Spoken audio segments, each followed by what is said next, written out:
Hollywood magic can make anyone a star, but without her glitz, even big names like Cher can look like just another face in the crowd when the makeup comes off. Cher without makeup? It's almost as shocking as seeing her without one of her iconic wigs. Known for her over-the-top glam, bold eyes, and shimmering costumes, Cher has built her brand on always being larger than life. But the moment the makeup comes off, fans have admitted they barely recognize her. One person who spotted her makeup-free in a cafe said they weren't sure if it was really her until they heard that unmistakable voice. Without the glam, Cher is like a completely different person. Her fierce, in-your-face attitude replaced with a more mellow, almost laid-back vibe. Gone is the shimmering goddess of pop we know, and in her place is someone who could easily pass for a chic, artsy aunt grabbing her morning coffee. That being said, even without a full face of makeup, Cher's presence is still commanding. She may not be glittering under the spotlight, but she can still capture attention in her own stripped-back way. And that's the beauty of Cher. Whether she's decked out in sequins or keeping it casual, her larger-than-life energy never fully fades. It just takes on a different, quieter form. But if Cher's bare-faced transformation caught you off guard, wait until you hear how Barbra Streisand looks without her usual old Hollywood glam. It's a whole different kind of surprise. She is a legend, no question about it. She's always been known for her sharp, cat-eye makeup, flawless skin, and that timeless old Hollywood glow. On the red carpet, Barbra serves up grace and sophistication, seemingly without effort. But when the cameras aren't flashing and she goes makeup-free, Barbra's look takes a 180-degree turn. Gone is the glamorous, sharp-edged Barbra we all know, replaced by someone who looks far more relatable, more like the cool mom at your local yoga class than a multi-award-winning superstar. Her face, without the defining makeup, softens dramatically. The sharp eyeliner and flawless foundation are gone, revealing a Barbra who looks like she's embracing a casual, makeup-free life in the best way possible. Still, even in her more natural state, Barbra's elegance hasn't disappeared completely. It's just become more low-key and unpolished. Fans may not expect it, but that's exactly why her makeup-free look is so fascinating. The Hollywood icon can trade her glamorous persona for a casual, everyday vibe, and it still somehow works. Speaking of transformations, Dolly Parton without makeup is a revelation you won't believe until you see it. Hold on tight because it's a sight to see. We're talking about the queen of country glam here, the woman who famously said, "It takes a lot of money to look this cheap." Dolly is known for her towering wigs, bold red lipstick, and rhinestone-encrusted outfits, so you can imagine the shock when she steps out without all of that. In those rare moments when Dolly goes makeup-free, she looks almost unrecognizable.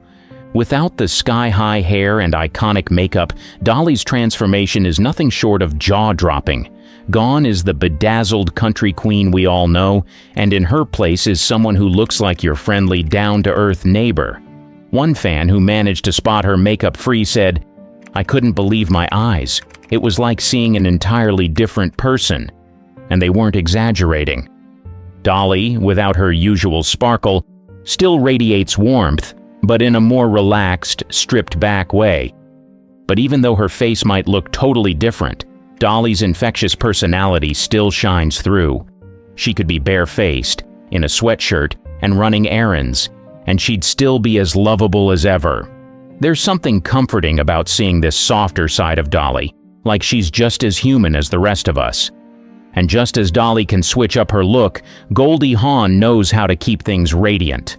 On the red carpet, she's always sporting that famous, bubbly smile paired with soft, glowing makeup that makes her look effortlessly youthful and radiant. But when the makeup comes off, it's a completely different story. Some fans have spotted her makeup-free while she's out for a jog or grabbing coffee, and let's just say, her look without glam is refreshingly normal. Goldie isn't hiding behind makeup. She's embracing her natural side. Without makeup, Goldie has a much more laid-back, earthy vibe. She's the kind of person you could picture sipping a smoothie at a beachside cafe, hair tied back, completely at ease. The contrast is so sharp that some fans have said they almost didn't recognize her at first. It's a striking change from her usual Hollywood glow, but it's also incredibly relatable. Goldie may ditch the makeup, but she doesn't lose her charm. In fact, the makeup-free version of her feels even more approachable, like she's just enjoying life without the frills. And that's the thing about Goldie. Whether she's all dolled up or barefaced, she's still the same cheerful, lovable star we've always adored. From Hollywood icons who carry their own light, Meryl Streep shows us how powerful simplicity can be when she ditches her makeup. She is the ultimate Hollywood royalty. Known for her timeless elegance, sharp features, and impeccable style, she's often gracing the red carpet with effortless sophistication. But when the makeup wipes come out and the spotlight dims, Meryl's look transforms entirely. Some fans have even said that without makeup, she looks more like your favorite art teacher than a legendary Oscar winner. Without the signature red carpet makeup, Meryl's appearance is strikingly understated. Gone are the bold lips and flawless foundation. What's left is a softer, more natural side of Meryl that you wouldn't expect to see at first glance. One fan once spotted her grabbing coffee and nearly mistook her for just another customer until they heard that unmistakable voice. She's almost unrecognizable, but that's part of what makes her so intriguing. Despite the lack of Hollywood glam, Meryl's presence is still undeniable. Whether she's dolled up in couture or casually barefaced, she carries herself with a quiet confidence that never fades. And let's be honest, Meryl could wear a potato sack and still look like the queen she is. Shifting from an understated look, Susan Sarandon knows how to embrace her natural beauty with equal confidence, showing that age is just a number. She has long been the epitome of fierce red carpet fashion. With her sharp cheekbones, bold eyes, and commanding style, she knows how to make an entrance. But when she's not making a grand appearance and steps out without makeup, the difference is pretty dramatic. Fans who have seen her makeup-free say she's almost unrecognizable in the best way, like seeing a fierce lioness transform into a laid-back house cat. Without her usual glam, Susan's features soften significantly. Gone is the powerful, camera-ready version of herself, replaced by someone who looks much more approachable, even humble. But here's the thing. While her makeup-free look might shock you at first, it's also a reminder of her natural beauty and confidence. She doesn't need the contour or mascara to stand out. Her personality does that on its own. One thing's for sure, whether she's all glammed up or rocking a bare face, Susan still has that magnetic presence. It's a whole new look, but the charisma is still there, and that's what truly makes her unforgettable. But where Susan leans into a softer look, Sigourney Weaver brings a different energy to the table, showing how strength and simplicity can go hand in hand. As the ultimate on-screen badass, she is always exuding power and strength in her roles and on the red carpet. She's known for her sharp, commanding features, often accentuated with strong makeup that makes her look like she's ready to take on aliens or run a corporation. But when the makeup comes off, Sigourney's transformation is stunningly different. Without her usual bold makeup, Sigourney's face takes on a much softer, almost delicate quality. It's like watching a superhero take off their cape and blend into the crowd. One fan who spotted her makeup-free at an art gallery described her as completely different, almost shy-looking. Without the strong contour and dramatic eyeliner, Sigourney looks like someone you'd sit next to on the subway, not the fierce icon we know her as. But don't be fooled. Just because she's not wearing makeup doesn't mean she's lost that strength. Even without the Hollywood magic, Sigourney carries herself with the same quiet confidence that has defined her career. The transformation may be unexpected, but the power behind it remains. Blended with power and simplicity, Michelle Pfeiffer's makeup-free look takes us in yet another direction, one that's all about timeless elegance. Her beauty has long been considered timeless, and for good reason. On the red carpet, she's the picture of perfection, with flawless makeup, glowing skin, and a grace that feels almost ethereal. But when Michelle goes makeup-free, she reveals a side of herself that's much more relatable, one that's softer and more down-to-earth. Without the high glam makeup, Michelle's natural beauty shines through in a completely different way. Her features may soften, but they don't lose their elegance. In fact, Some would argue she looks even more stunning without all the Hollywood polish. It's as if Michelle doesn't need the makeup to impress. Her beauty, much like her talent, stands on its own. Seeing Michelle without makeup is a reminder that true beauty isn't just about a flawless face or the perfect winged eyeliner. It's about confidence, and Michelle has that in spades. She may be bare-faced, but she's still every bit the Hollywood icon. From Michelle's timeless sophistication, we shift to Halle Berry, whose fresh-faced look takes natural beauty to a whole new level. Halle Berry has always been a symbol of effortless beauty.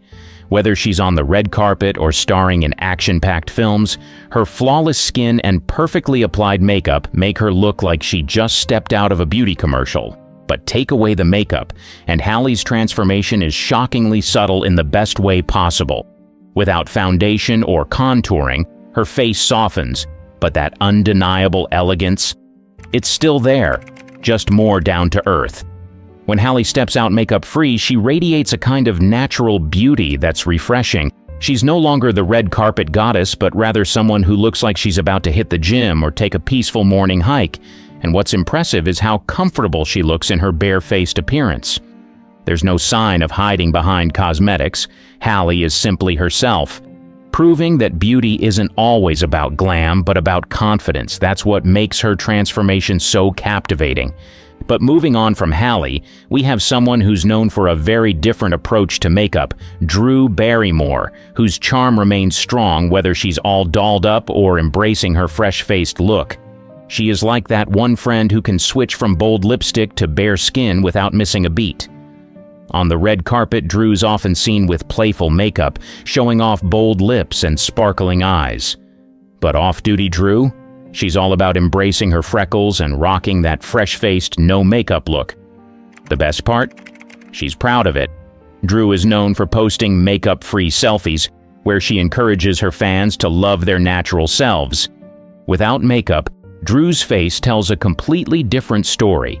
It's all freckles and natural glow, making her look so much more approachable and carefree. She's not hiding anything.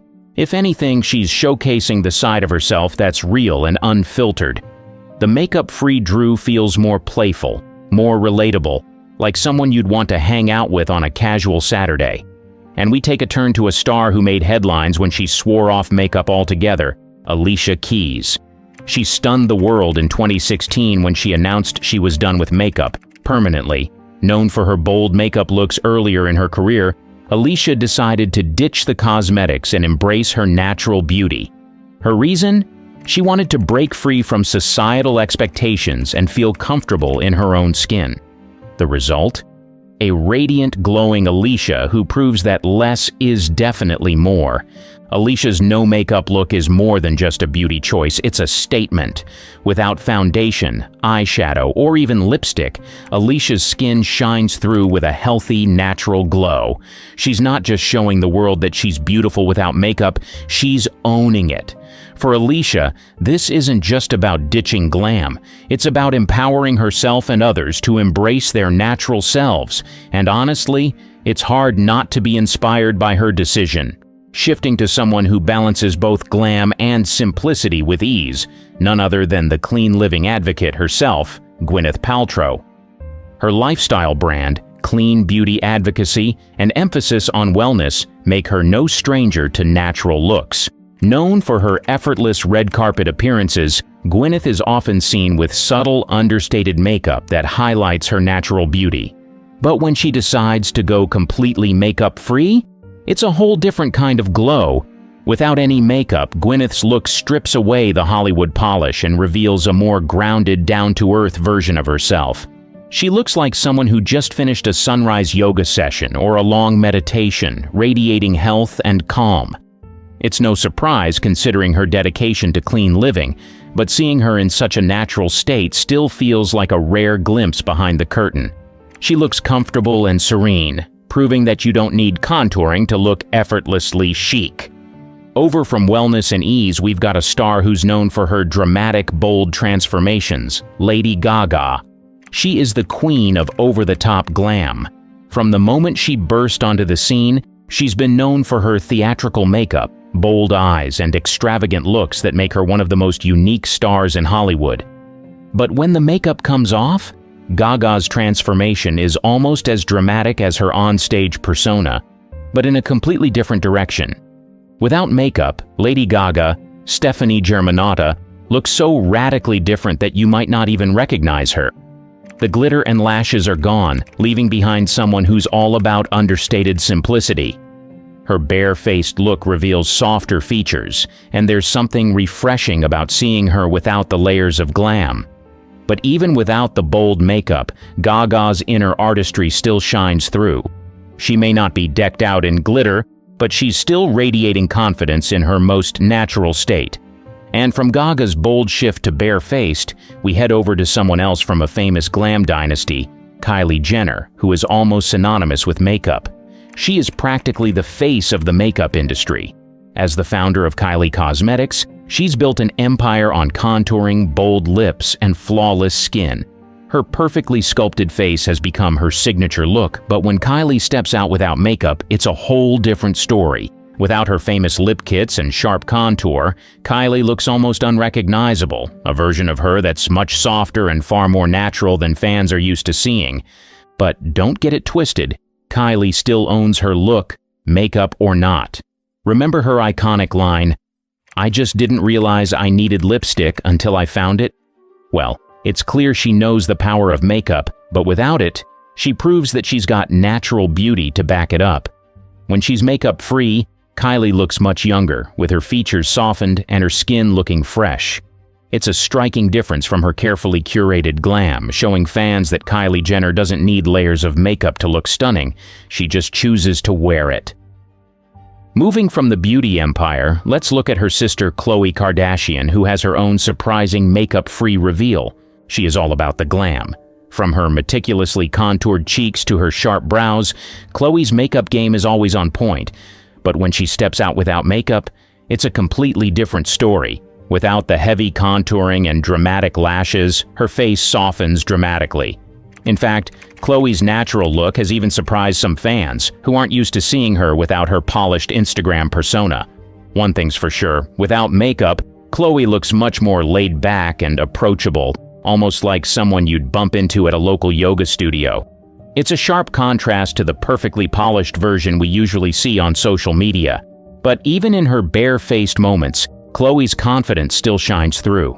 She's often spoken about body image and beauty standards, and her makeup-free look shows that she's comfortable in her own skin, glam or not. Forget softened transformation, and we have Adele, who shows us a completely different side when the makeup comes off. Her makeup is often as iconic as her voice. Her sharp cat eye, bold lips, and classic Hollywood glam have defined her public image for years. She's the queen of retro glam, and whether she's belting out soulful ballads or accepting awards, Adele's look is always polished to perfection.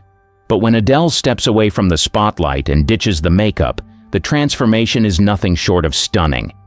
Without her signature eyeliner and striking lipstick, Adele's face takes on a much softer, more relaxed appearance. Her features, often highlighted by dramatic makeup, seem more delicate, giving her a down-to-earth vibe that fans rarely see. It's almost as if she's stepping out of her onstage persona and into a more intimate, personal space. And while the bold makeup might be gone, what remains is Adele's natural radiance, which is equally captivating. Interestingly, Adele has often spoken about how she uses makeup as a form of self-expression rather than a necessity. In her own words, "I love makeup, I'm not ashamed of it, but it's also not who I am all the time." This sentiment perfectly captures her makeup-free transformation. It's not about hiding, but about revealing a different side of herself. Seeing Adele without her iconic glam feels like catching a glimpse of the real person behind the superstar, proving that even the most glamorous artists can embrace their natural beauty with confidence. As surprising as Adele's transformation might be, Ariana Grande's no-makeup look is an eye-opener in its own right. She is iconic for her high ponytail, cat-eye eyeliner, and flawlessly contoured makeup. It's a look that has become synonymous with her image, but when she ditches the makeup, fans can hardly believe it's the same person. Gone are the bold liner and sharp cheekbones. And in their place is a much softer, almost girl-next-door version of Ariana. Fans who've seen Ariana without her signature glam are often surprised by just how different she looks. But true to her personality, Ariana is all about keeping it real. As she once said, "Be happy being you." And her makeup-free look reflects that mantra perfectly. With clear skin and a natural glow, she shows that even without the full glam squad, she can still command attention. She, who has mastered the art of natural beauty with her effortless style, Zendaya is a master of transformation, switching effortlessly from high-glam red carpet looks to makeup-free beauty with ease. Known for her edgy fashion sense and daring makeup choices, Zendaya often stuns with her bold looks. But when she dials it back and goes makeup-free, her natural beauty takes center stage. Zendaya has always been one to embrace authenticity, famously saying, "My beauty is my own." And when she's makeup-free, that confidence radiates even more. Her soft features, clear skin, and relaxed style show a more grounded side of the star, and her fans love her for it. Whether she's serving high-fashion looks or rocking a bare face, Zendaya always owns her beauty. She's proof that you don't need makeup to make a statement. You just need confidence. Diane Keaton's love life has always been shrouded in mystery and speculation. From her on-screen chemistry with legendary co-stars to secret romances that defied Hollywood norms, her story is one of passion, intrigue, and controversy. The beginning of an iconic career. Diane Hall Keaton was born on January 5, 1946, in Los Angeles, California. Growing up in an artistic family, her mother, Dorothy Deanne Keaton, won the Mrs. Los Angeles pageant, and her father, John Newton Ignatius Hall, was a real estate broker and civil engineer. Her journey into the limelight began with her education at Santa Ana High School, Santa Ana College, and the Neighborhood Playhouse in New York City. During this period, she changed her last name to Keaton, her mother's maiden name, to avoid confusion with another actress named Diane Hall. Her big break came with the 1968 Broadway musical Hair, where she caught the eye of director Woody Allen. This led to her starring in Allen's Broadway play Play It Again, Sam in 1969, earning a Tony Award nomination. This collaboration marked the beginning of a significant professional and personal relationship. In 1972, Keaton was cast as Kay Adams in Francis Ford Coppola's The Godfather. The film's immense success catapulted her to fame, grossing over $134 million domestically. She reprised her role in the sequels, further solidifying her place in Hollywood. Her portrayal of the quirky and endearing Annie Hall in Woody Allen's 1977 film of the same name brought her widespread acclaim. It was a critical and commercial success, earning over $38 million at the box office and winning the Academy Award for Best Actress. The film also won 4 Oscars, including Best Picture, Best Director, and Best Original Screenplay for Allen. Keaton's unique fashion style in Annie Hall, characterized by androgynous clothing and menswear-inspired outfits, sparked a fashion trend that resonated with audiences, making her an unexpected fashion icon. As her career progressed, Keaton continued to choose diverse roles, demonstrating her versatility. From dramatic performances in Reds, 1981, to comedic roles in Baby Boom, 1987, her ability to navigate different genres showcased her talent and range. Through the 1970s and 1980s, she became known for more than just her acting. Her relationships with high-profile co-stars and directors fueled media fascination, laying the groundwork for the rumors and speculations about her personal life that would follow her throughout her career. The Woody Allen romance. Her relationship with Woody Allen began on a professional level but quickly evolved into a deep personal connection. Their first encounter took place during the Broadway production of Play It Again, Sam in 1969, a pivotal moment that marked the start of a long and fruitful collaboration. Allen, celebrated for his unique comedic style and neurotic on-screen persona, found an ideal match in Keaton, whose quirky charm and natural acting talent complemented his vision perfectly. Their professional chemistry was first showcased in the 1972 film Play It Again, Sam, directed by Herbert Ross but penned by Allen. In the film, she played Linda Christie, a role that was well received by audiences and critics alike, further cementing her presence in the film industry. This project set the stage for what would become one of Hollywood's most iconic partnerships. The collaboration between Keaton and Allen reached its pinnacle with the 1977 film Annie Hall. This film was not only a critical and commercial success, but also a groundbreaking work that redefined romantic comedies. Despite their romantic involvement ending in the early 1970s, Keaton and Allen maintained a strong professional bond. They continued to work together on numerous projects throughout the following decades, including notable films such as Manhattan, 1979, and Radio Days, 1987.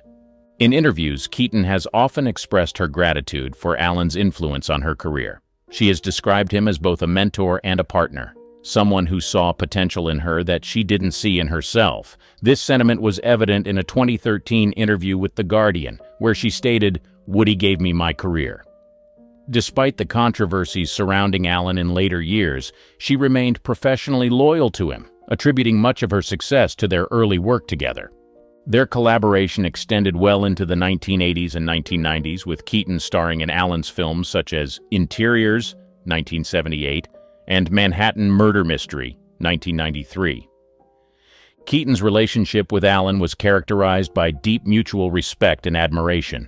In a 1977 interview with Newsweek, she spoke candidly about their relationship, saying, "Woody gave me the role of a lifetime. He saw something in me that I didn't see in myself." A complicated affair with Warren Beatty. Her relationship with Warren Beatty added another layer of intrigue to her life.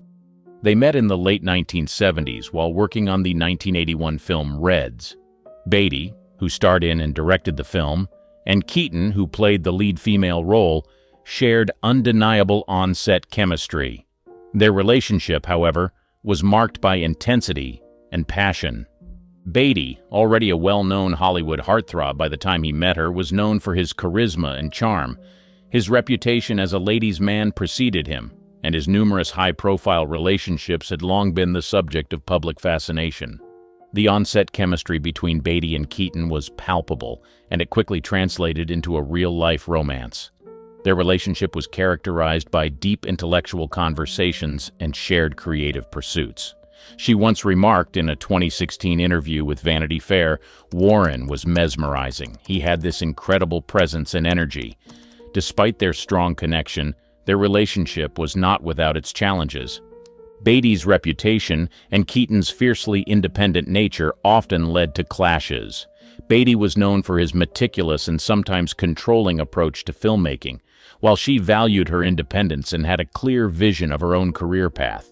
These differences sometimes caused friction between them, but they also contributed to the passionate and dynamic nature of their relationship. The media closely followed their romance, capturing their public appearances and speculating about their private lives. Paparazzi often photographed the couple at high-profile events, fueling public interest and adding to the pressure on their relationship. Despite the constant media scrutiny, Beatty and Keaton managed to maintain a semblance of privacy, often deflecting questions about their relationship in interviews. Their time together was marked by both professional and personal collaboration. Beyond Reds, they explored other potential projects, although none materialized to the same extent. Their relationship lasted for a few years before eventually fizzling out. The breakup, while amicable, was a result of their differing life goals and the pressures of their respective careers. In her memoir, Then Again, she wrote, "Warren was a significant part of my life. He was brilliant, charismatic, and always full of ideas. But we were on different paths. Our relationship was passionate, but we both knew it wasn't meant to last." Al Pacino, a love that transcended films. Her relationship with Al Pacino began on the set of The Godfather, where they played Kay Adams and Michael Corleone. The film, directed by Francis Ford Coppola, became a cultural phenomenon, grossing over $134 million in the United States alone. The chemistry between Keaton and Pacino was palpable both on and off the screen. Their romance blossomed during the filming of The Godfather Part II in 1974. Keaton's portrayal of Kay, the wife who becomes increasingly disillusioned with her husband's criminal empire, mirrored some of the complexities of their real-life relationship. In a 2017 interview with People magazine, she recalled, "Al was unlike anyone I had ever known. Intense, dedicated, and incredibly talented. There was an undeniable connection between us." Despite their deep bond, the relationship faced numerous challenges. Pacino, known for his method acting and intense dedication to his craft, often found it difficult to balance his professional and personal life. Keaton, on the other hand, was equally committed to her career but longed for stability and companionship. This dichotomy led to several breakups and reconciliations over the years. Their relationship was marked by both passionate highs and tumultuous lows. In a 2004 interview with The New Yorker, Pacino described her as a significant person in my life. She was my muse, my confidant, and someone who always brought out the best in me. Their mutual respect and admiration for each other were evident, even during their most challenging times. The couple reunited for The Godfather Part 3 in 1990, reprising their iconic roles. The film, though not as critically acclaimed as its predecessors, still showcased their undeniable chemistry. Keaton's performance as Kay, now estranged from Michael but still deeply affected by him, resonated with audiences and critics alike. Throughout the 1980s and 1990s, Keaton and Pacino continued to navigate their on-again, off-again relationship. Their bond was further complicated by Pacino's reluctance to settle down and have children, a topic that she addressed candidly in her 2011 memoir, Then Again.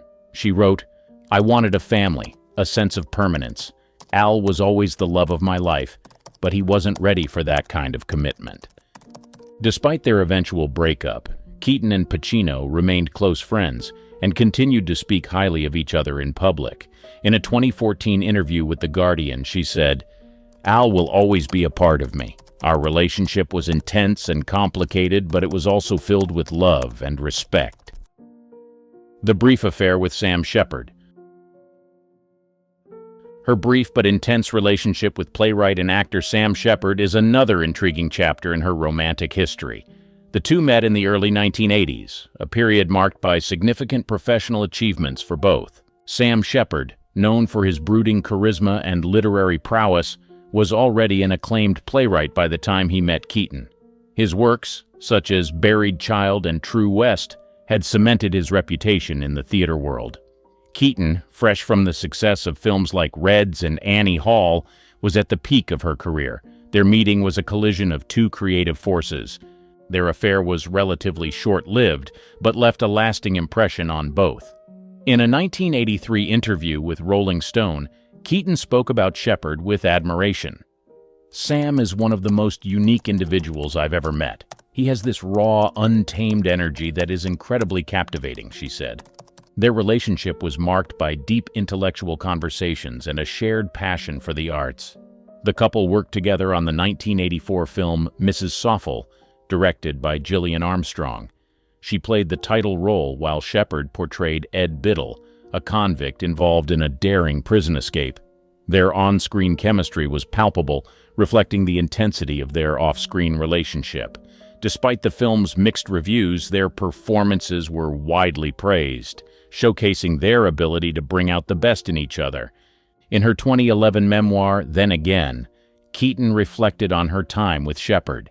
"Sam was a whirlwind of creativity and emotion. Our time together was brief, but it was filled with passion and intellectual stimulation," she wrote. This period was a significant part of her life, shaping her views on relationships and artistic collaboration. The controversy with Steve Jobs. Diane's rumored relationship with Steve Jobs, the visionary co-founder of Apple Inc., is one of the more unusual and controversial chapters in her romantic history. The speculation about their connection began in the late 1980s and early 1990s, a period when Jobs was reshaping the tech world and Keaton was a firmly established Hollywood star. The rumors first surfaced in the tech and entertainment circles, sparked by sightings of the two at various events and private gatherings. The nature of their relationship remained ambiguous, leading to widespread speculation. In a 1990 article in Vanity Fair, an anonymous source close to both Keaton and Jobs claimed there was a definite spark between them. They shared a mutual respect and fascination for each other's work. They were seen together at several high-profile events, including a 1988 benefit gala in San Francisco. Their public appearances fueled media speculation, with tabloids and magazines keen to uncover the truth about their relationship. Despite the attention, both maintained a tight-lipped stance, neither confirming nor denying the rumors. In a 2011 interview with the New York Times, Keaton addressed the speculation with her characteristic wit. "I've always admired Steve's genius, but beyond that, I prefer to keep my personal life personal," she said, neither confirming nor dispelling the rumors. The media frenzy surrounding their rumored relationship highlighted the intersection of Hollywood glamour and Silicon Valley innovation. It was a coupling that intrigued the public due to the stark contrasts in their personalities and professional worlds. Keaton, with her quirky independent spirit, and Jobs, with his intense, often abrasive drive for perfection, seemed an unlikely but fascinating pairing. Despite the persistent rumors, there was no concrete evidence to confirm a romantic relationship between Keaton and Jobs. Their interactions, while undoubtedly significant, remained shrouded in mystery. This ambiguity only added to the intrigue, making it one of the most talked about and least understood aspects of her romantic life. In a 2005 interview with Vanity Fair, an unnamed friend commented on the relationship. "Diane and Steve had a unique connection. Whether it was romantic or purely intellectual, only they know. But there was definitely something special between them," the friend said. The Nicholson enigma. Her rumored involvement with Jack Nicholson is one of Hollywood's most enduring and enigmatic stories. The two first met on the set of the 1981 film Reds, directed by Warren Beatty, where Nicholson played the role of Eugene O'Neill. Although they were never officially a couple, their undeniable chemistry and close friendship led to years of speculation about the true nature of their relationship. Nicholson and Keaton shared a unique bond, marked by mutual respect and a deep understanding of each other's eccentricities. In a 2013 interview with The Guardian, she described Nicholson as one of the most charming and enigmatic people I've ever known. Their camaraderie was evident both on and off the screen, fueling rumors that there might be more than just friendship between them. Their professional collaboration took a significant turn with the 2003 romantic comedy Something's Gotta Give, directed by Nancy Meyers. They starred as Erica Berry and Harry Sanborn in a film that explored the complexities of love and relationships in later life. The movie was a commercial success, grossing over $266 million worldwide, and Keaton's performance earned her a Golden Globe Award and an Academy Award nomination. On the set of Something's Gotta Give, the chemistry between Keaton and Nicholson was palpable. Their on-screen romance, filled with humor and genuine affection, led to widespread speculation about their off-screen relationship. In a 2004 interview with Oprah Winfrey, Keaton addressed these rumors, stating, "Jack and I have always had a special connection. He's a dear friend, and our time together on set was magical. But it's just that friendship." Nicholson, known for his charismatic and often unpredictable personality, also spoke highly of Keaton. In a 2003 interview with the New York Times, he said, "Diane is a remarkable woman, both on and off the screen. Working with her was a joy, and our friendship is something I truly cherish." His admiration for Keaton was clear, adding fuel to the ongoing speculation.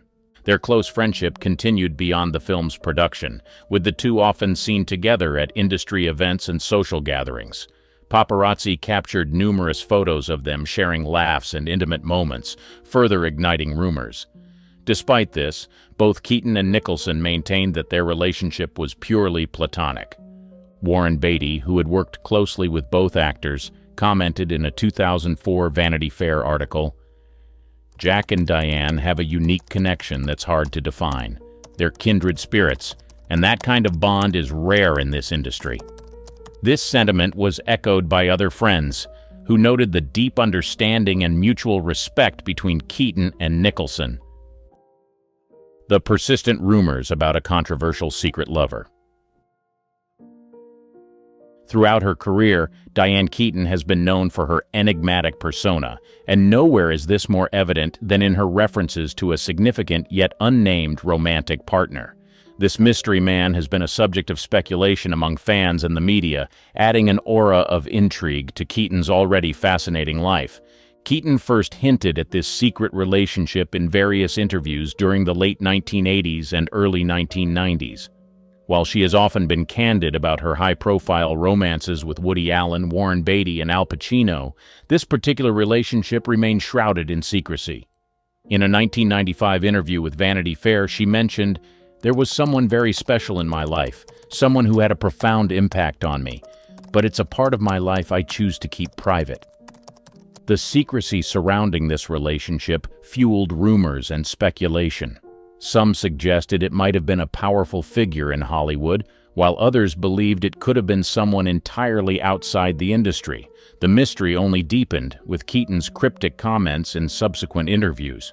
In a 2001 chat with Oprah Winfrey, she said, "Not everything needs to be shared with the world. Some things are too precious, too personal." Friends and colleagues who were aware of the relationship respected Keaton's desire for privacy. Actor and close friend Jack Nicholson once remarked, "Diane has always been very private about certain aspects of her life. She has her reasons, and those of us who know her respect that." This tight circle of trust ensured that few details about the mystery man ever leaked to the public. Her reluctance to divulge information about this significant other has been linked to her broader views on privacy and fame. In her memoir, Then Again, she wrote, "Fame is a double-edged sword. It gives you opportunities, but it also takes away your anonymity. There are parts of my life that I want to keep for myself, and I think that's important." This philosophy explains her guarded approach to discussing this relationship. Despite the lack of concrete details, Keaton's reflections on this mystery man reveal the depth of their connection. She often described him as a stabilizing force in her life, someone who provided emotional support and understanding. In a 2012 interview with The Guardian, she stated, "He was a rock for me during some of the most challenging times in my life. His presence was a constant source of comfort." In a 2018 interview with the New York Times, Keaton offered a rare glimpse into why she chose to keep this relationship private. "Some things are just too sacred to be put on display. I've shared a lot with the world, but there are some things that are mine alone. That relationship is one of them," she said. Did you know that Doris Day, America's quintessential girl next door, was almost embroiled in the dark and dangerous world of the Hollywood blacklist? Imagine being at the pinnacle of your career, only to find out that you're on the verge of losing it all due to political witch hunts. What if I told you that this same Doris Day also faced financial ruin, not once, but multiple times, all while keeping a smile on her face for the cameras? Intrigued? Stick around as we unravel the Doris Day you thought you knew and reveal the secrets, controversies, and unexpected turns that defined her life. Trust me, by the end of this video, your perception of Doris Day will be forever changed. The dark side of her early life. Doris Day, born Doris Mary Ann Kappelhoff in 1922, seemed to have a life destined for the silver screen. But behind the scenes, her early years were anything but idyllic. Her parents divorced when she was just a young girl, a scandalous event for a family in Cincinnati, Ohio during the 1930s. The divorce led to financial instability and emotional turmoil within the family, setting the stage for Doris's complex relationship with love and marriage later in life. But the real shocker came when her mother remarried. Her stepfather, with whom she had a strained relationship, was rumored to have ties to organized crime. This connection exposed Doris to a world far removed from the wholesome image she would later project. It said that her stepfather's criminal associations even led to threats against the family, adding a layer of danger and complexity to her upbringing. Doris initially aspired to be a dancer, but a car accident shattered those dreams, literally. The accident left her with a broken leg, ending her dancing aspirations but opening the door to a singing career. It was a twist of fate that led her to stardom, but one can't help but wonder how her early exposure to family turmoil and criminal elements shaped her resilience and tenacity in a cutthroat industry. The failed mariages and rumored affairs. Doris Day's love life was a far cry from the romantic comedies she often starred in. She was married 4 times, and each marriage came with its own set of challenges and controversies. Her first marriage to musician Al Jordan was marred by physical abuse, a dark secret she kept hidden from the public eye for years. The marriage ended in divorce, but the emotional scars remained, shaping her future relationships. Her second marriage to George Weidler also ended in divorce, but it was her third marriage to Martin Melcher that would become the most tumultuous chapter in her romantic life. Melcher not only mismanaged her finances, but was also rumored to have had multiple affairs during their marriage. The betrayal went deeper when it was discovered that Melcher had committed her to a television series without her knowledge, a move that she resented but eventually accepted. But perhaps the most talked about aspect of her love life were the rumored affairs. One persistent rumor linked her to Ronald Reagan, her co-star in the 1952 film The Winning Team. While both parties denied the affair, the rumor persisted for years, adding a layer of intrigue to her already complicated romantic history.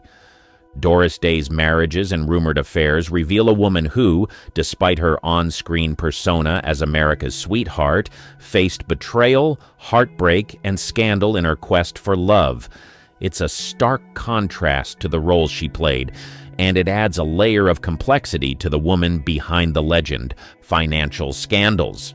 When you think of Doris Day, financial ruin is probably the last thing that comes to mind, yet behind the scenes, her financial landscape was as rocky as the cliffs of Carmel, California, where she later resided. The primary architect of her financial downfall was her third husband, Martin Melcher. Melcher not only mismanaged her earnings, but also made risky investments without her knowledge. When he passed away in 1968, Doris was shocked to discover that she was nearly bankrupt. But the scandal didn't end there. Melcher had also signed her up for a television series, The Doris Day Show, without her consent. While she initially resented being committed to the project, she later realized it was a financial lifeline. The show ran for 5 seasons and played a significant role in her financial recovery. However, the road to recovery was fraught with legal battles. Doris had to sue Melcher's business partner, Jerome Rosenthal, for fraud. After a lengthy court battle, she was awarded a significant sum, but the emotional toll was immense. It's a testament to her resilience that she managed to rebuild her life, both emotionally and financially, after such betrayal and loss. As we peel back the layers of Doris Day's life, it's clear that her journey was anything but smooth.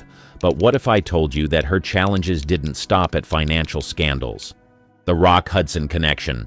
Doris Day and Rock Hudson were the epitome of on-screen chemistry, lighting up the screen in films like Pillow Talk and Lover Come Back. But off-screen, their friendship was just as genuine, albeit shrouded in secrecy and societal taboos. Rock Hudson was a closeted gay man during a time when being openly gay could ruin a Hollywood career. Doris Day, ever the confidant, was one of the few people in Hudson's inner circle who knew his secret.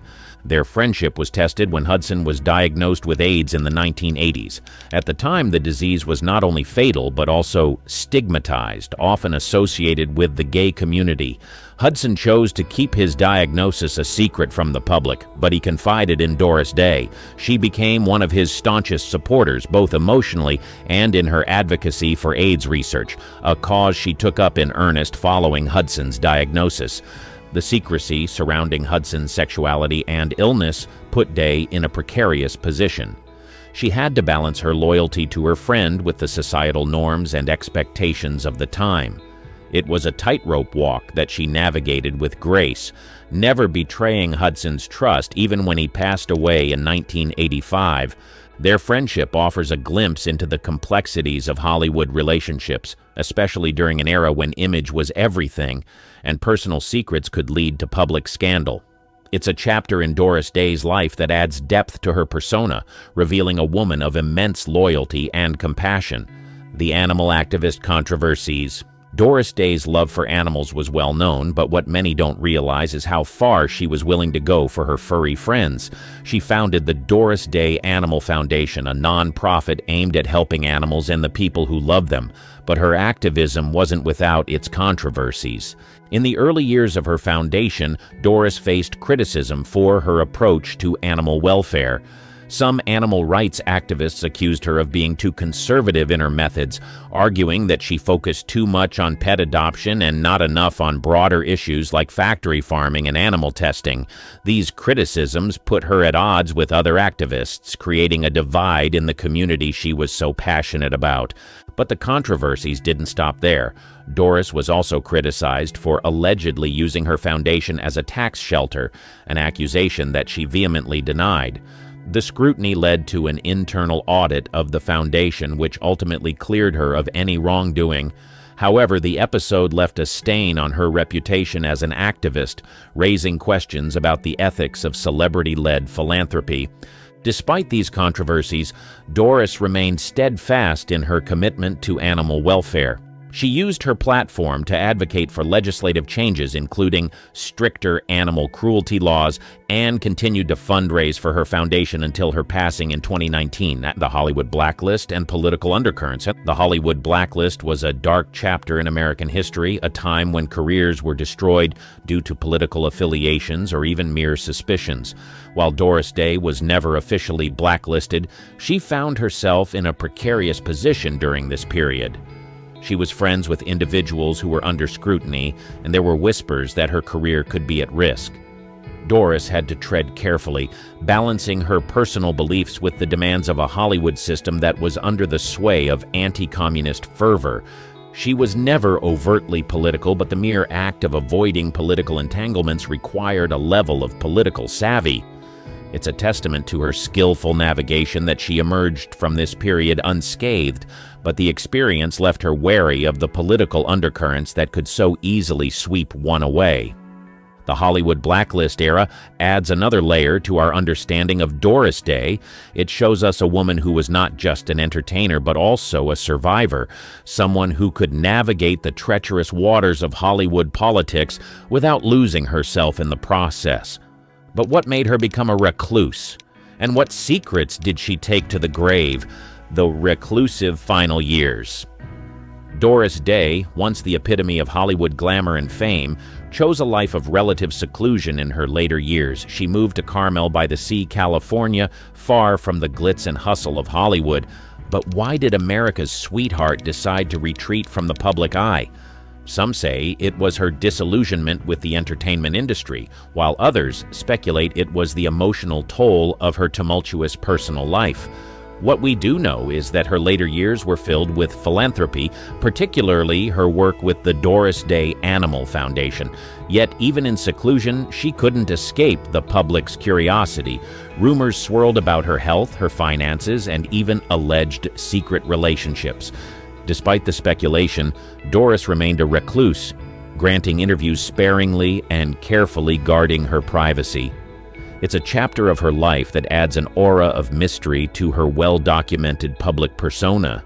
The enigmatic nature of her final years leaves us with more questions than answers, adding yet another layer to the complex tapestry that is Doris Day. She was the face of French New Wave, a symbol of elegance and intrigue.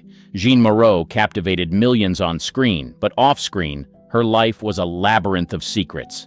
7 years after her passing, her children have come forward with shocking truths. What were the rumors that haunted her, and which ones were true? Jeanne Moreau's mysterious persona.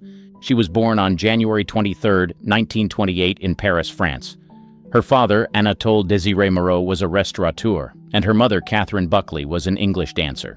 Jeanne spent her childhood in Vichy, known for its spa waters. Returning to Paris as a teenager, she discovered her passion for acting. Moreau studied at the Conservatoire de Paris and joined the Comédie Française in 1947. By 1951, she left the prestigious theater company to explore film.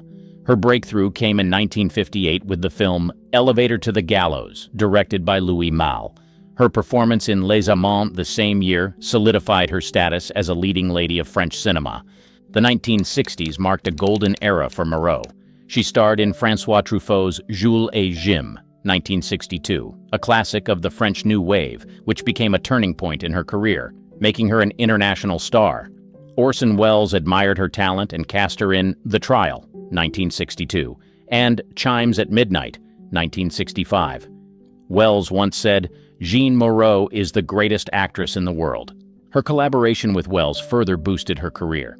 In 1966, she won the Best Actress award at the Cannes Film Festival for Moderato Cantabile, directed by Peter Brook. Moreau played a lonely wife in a French provincial town, delivering a deeply moving performance. She continued to work with renowned directors, starring in Luis Buñuel's Diary of a Chambermaid in 1964 and Michelangelo Antonioni's La Notte, 1961. Her versatility and intense screen presence made her a favorite among filmmakers.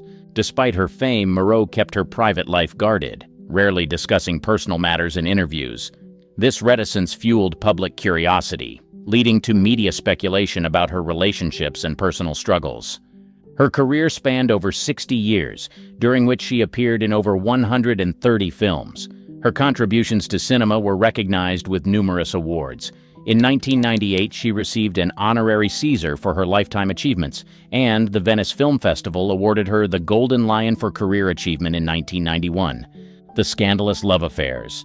Her private life often sparked speculation due to her high-profile relationships. Her first marriage was to Jean-Louis Richard, a director and screenwriter, in 1949. They had a son, Jerome, but their marriage ended in divorce in 1951. Her affair with Louis Malle began in the late 1950s.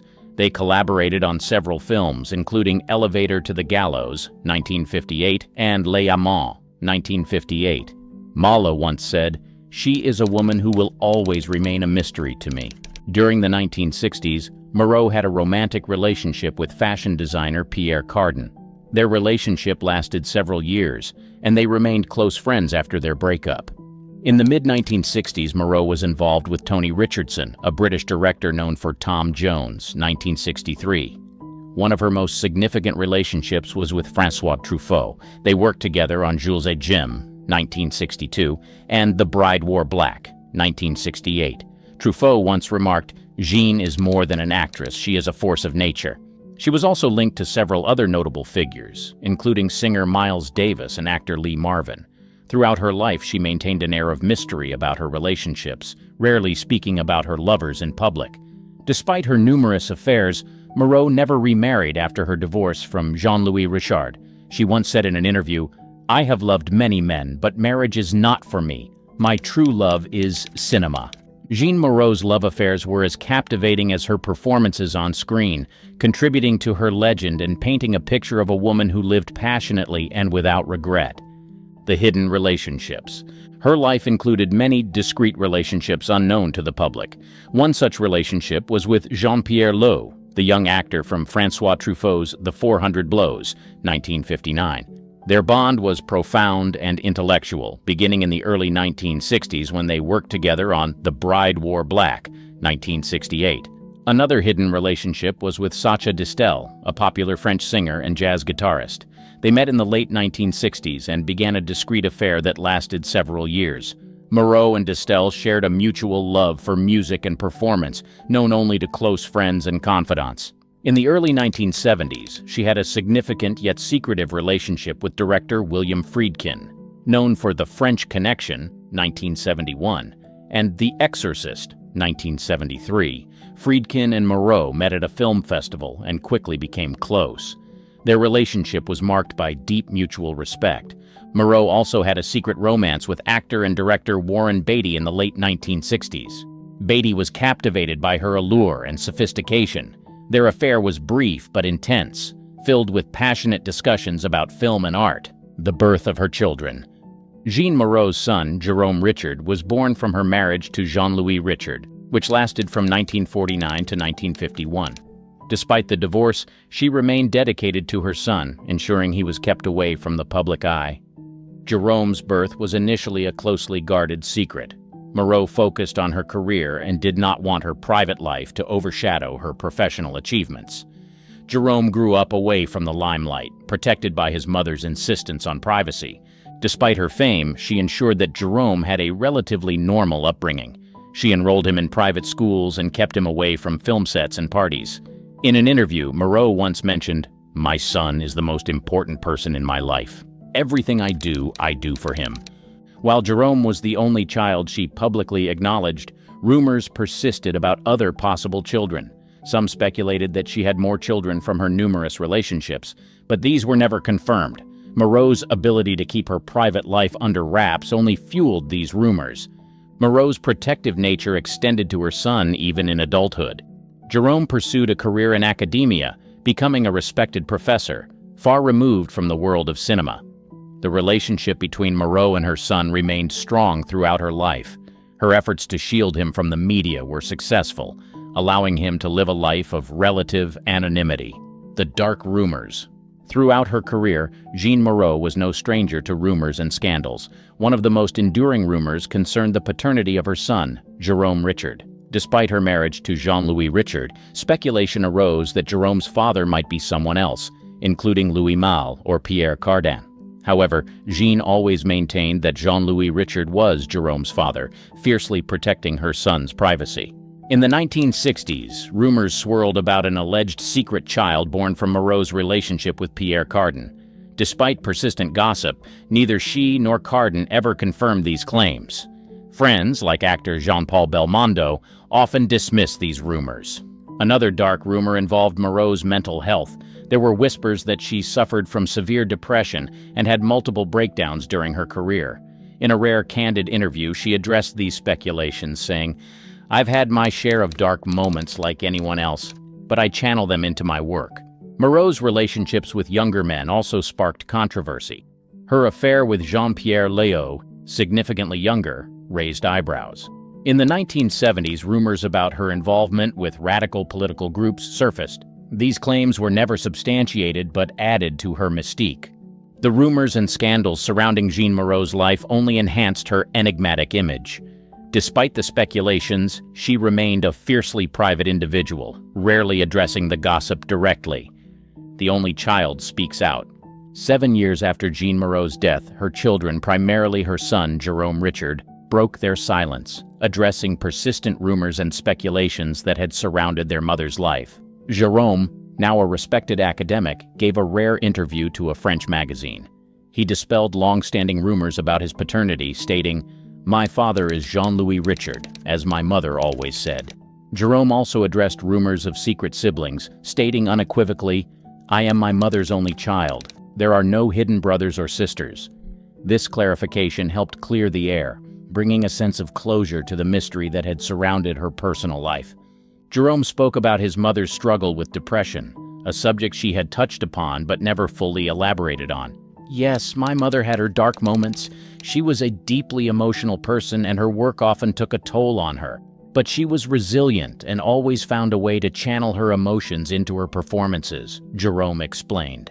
This admission shed light on the human side of Jeanne Moreau, portraying her not just as an enigmatic star but as a person who faced and overcame personal challenges. Jerome also reflected on the impact of his mother's fame on his own life. Growing up with Jeanne Moreau as a mother was both a privilege and a challenge. She was a loving mother, but her world was so different from that of a typical parent. I appreciated her efforts to keep me away from the spotlight. It allowed me to pursue my own path.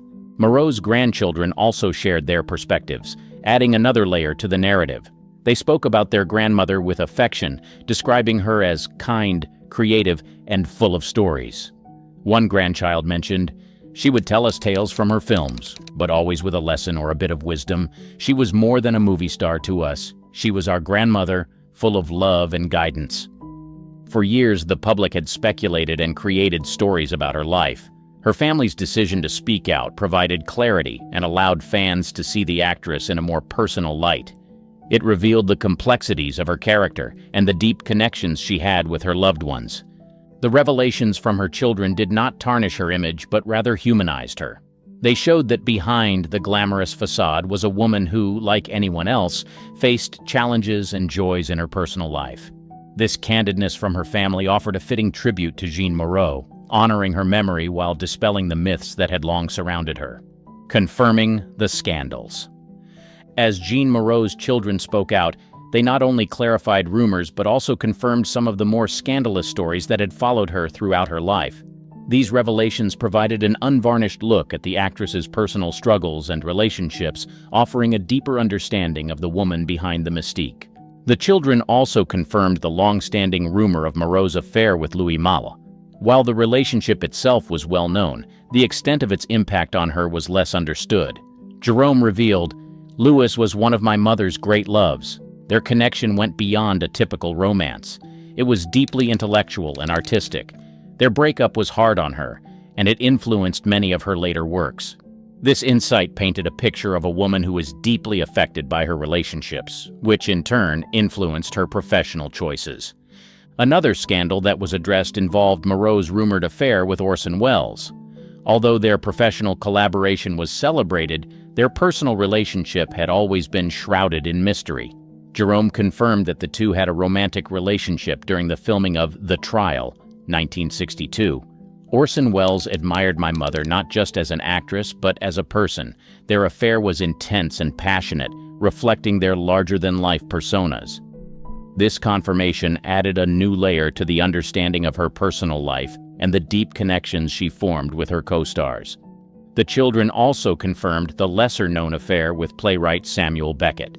This relationship, which was kept very private, was characterized by a shared love for literature and theater. "Samuel Beckett was a significant figure in my mother's life," Jerome said. "Their relationship was not just romantic, but also profoundly intellectual. They inspired each other in many ways." This confirmation highlighted Moreau's intellectual depth and her attraction to minds as brilliant and complex as her own. One of the more painful confirmations was related to the strained relationship between Moreau and her son during certain periods of their lives. Jerome admitted, "There were times when my mother's work and her personal struggles created distance between us. It wasn't always easy being the child of such a prominent figure. However, we always found our way back to each other." This honesty about their relationship provided a realistic portrayal of the challenges faced by the family of a public figure. The children also dispelled the notion that Moreau had a secret child with Pierre Cardin. This clear denial helped to put to rest one of the more persistent rumors about her personal life. The family's perspective. The revelations about Jean Moreau's life and the confirmation of long-standing rumors inevitably had a profound impact on her children, especially her son, Jerome Richard. Growing up with a mother who was both a celebrated actress and an intensely private person presented unique challenges and shaped their lives in significant ways. Jerome Richard, in his rare interviews, shared insights into his childhood and the complexities of being the son of Jean Moreau. "My mother was a brilliant actress, but at home she was just my mom. She was loving and protective, always making sure I had a normal upbringing despite her fame." This duality of her life, balancing a high-profile career with a private family life, was a delicate act that influenced Jerome's development and worldview. The rumors about Moreau's mental health and personal relationships also affected Jerome deeply. He spoke about the emotional toll of seeing his mother struggle with depression. "Her lows were very hard to witness. As a child, I didn't fully understand it, but I knew she was going through something painful. It made me grow up faster and develop a strong sense of empathy." This experience shaped Jerome's sensitivity and his approach to life, fostering a deep understanding of the complexities of human emotions. Jerome also discussed the impact of the persistent rumors about other potential siblings and secret children. "The speculation was always there, adding a layer of confusion and curiosity to my life. It was only after my mother passed away and I addressed these rumors publicly that I felt a sense of closure." By speaking out, Jerome not only cleared the air but also found a way to reconcile his personal narrative with the public's perception of his mother. Despite the challenges, Jerome acknowledged the privileges that came with being Jean Moreau's son. "I had access to incredible artistic environments and met some of the most brilliant minds in the industry. It was an education in itself." His upbringing in such a culturally rich environment undoubtedly influenced his own career choices and intellectual pursuits. Jerome pursued a path in academia, becoming a respected professor, which allowed him to carve out his own identity separate from his mother's shadow. Her grandchildren also felt the impact of her legacy. Growing up, they were aware of their grandmother's iconic status, but experienced her primarily as a family member. "She was Grandma Jeanne to us," one grandchild shared. She would tell us stories, play games, and encourage our creativity. It was only later that we fully grasped the extent of her influence in the film industry. The family's decision to break their silence and address the rumors brought them a sense of liberation. By confirming some stories and dispelling others, they reclaimed their narrative and honored Jean Moreau's memory on their own terms. Jerome reflected, "My mother lived a life full of passion and complexity." By sharing our side of the story, we hope people understand her as more than just an actress, but as a multifaceted human being. The revelations from Moreau's children provided a richer, more nuanced understanding of her life. They showed that behind the glamorous facade was a family navigating the challenges and joys of life with an iconic figure. Unseen letters and diaries. The discovery of Jean Moreau's personal letters and diaries added a new dimension to the understanding of her complex life. These documents, found after her death, provided intimate insights into her thoughts, emotions, and relationships, offering a candid glimpse into the mind of one of cinema's most enigmatic figures. The letters and diaries were discovered by Jerome Richard while sorting through his mother's belongings. He decided to share some of their contents with the public, believing that they would help paint a fuller picture of Jean Moreau. "These writings are a testament to my mother's inner world. They reveal her struggles, her passions, and her reflections on life and art," Jerome explained. One of the most revealing aspects of these writings was Moreau's reflections on her relationships. In a letter to Louis Malle, she wrote, "Louis, you have been both my muse and my torment. Our love was a storm, beautiful and destructive. I cherish our moments together, but they also haunt me." This candid admission highlighted the intensity of her relationship with Mala and the profound impact it had on her. She described Wells as a force of nature, larger than life and yet so fragile inside. She wrote about their intellectual bond and the passionate debates they had about cinema and art. "Orson challenges me in ways no one else does. He sees through my facade, and that is both terrifying and exhilarating." The writings also provided a deeper understanding of Moreau's battle with depression. She often used her diaries to express her darkest thoughts and feelings. In one entry, she wrote, "The darkness is always there, lurking at the edges. Some days it feels like I am drowning. But then I step onto the stage or in front of the camera, and for a moment I am free." Moreau's letters to her son, Jerome, were particularly poignant. They revealed a tender, protective side of her that contrasted with her public persona. In one letter, she wrote, "My dearest Jerome, you are my anchor in this chaotic world. I want to shield you from the storms that I face. Know that my love for you is unwavering, even when I am not there." These letters highlighted her deep love for her son and her efforts to protect him from the tumultuous aspects of her life. The diaries also contained reflections on her career and the roles she chose. Moreau often wrote about the characters she played and how they resonated with her own life. "Catherine in Juliet Jim is a reflection of my own restless spirit. She embodies the freedom and the torment that I feel." These writings provided valuable insights into her approach to acting and the personal connections she found in her roles. The letters and diaries also touched upon the rumors that had surrounded her life. Moreau addressed these speculations with a mix of frustration and resignation. "The world will always create stories about me, true or false. I have learned to live with it, to find my peace in my own truth," she wrote in one diary entry. This acceptance of her public image showed her resilience in the face of constant scrutiny. The publication of these personal writings allowed fans and historians to gain a deeper understanding of Jean Moreau. They revealed a woman of great depth and complexity, whose personal struggles and passions were intricately tied to her art. Jean Moreau passed away on July 31, 2017 in Paris, at 89 years old. Her death marked the end of an era in French cinema. However, her enigmatic persona and extraordinary talent continue to captivate audiences worldwide. Barbi Benton, a name synonymous with glamour, a face that graced magazine covers, and a life wrapped in the sparkle of Hollywood's golden era.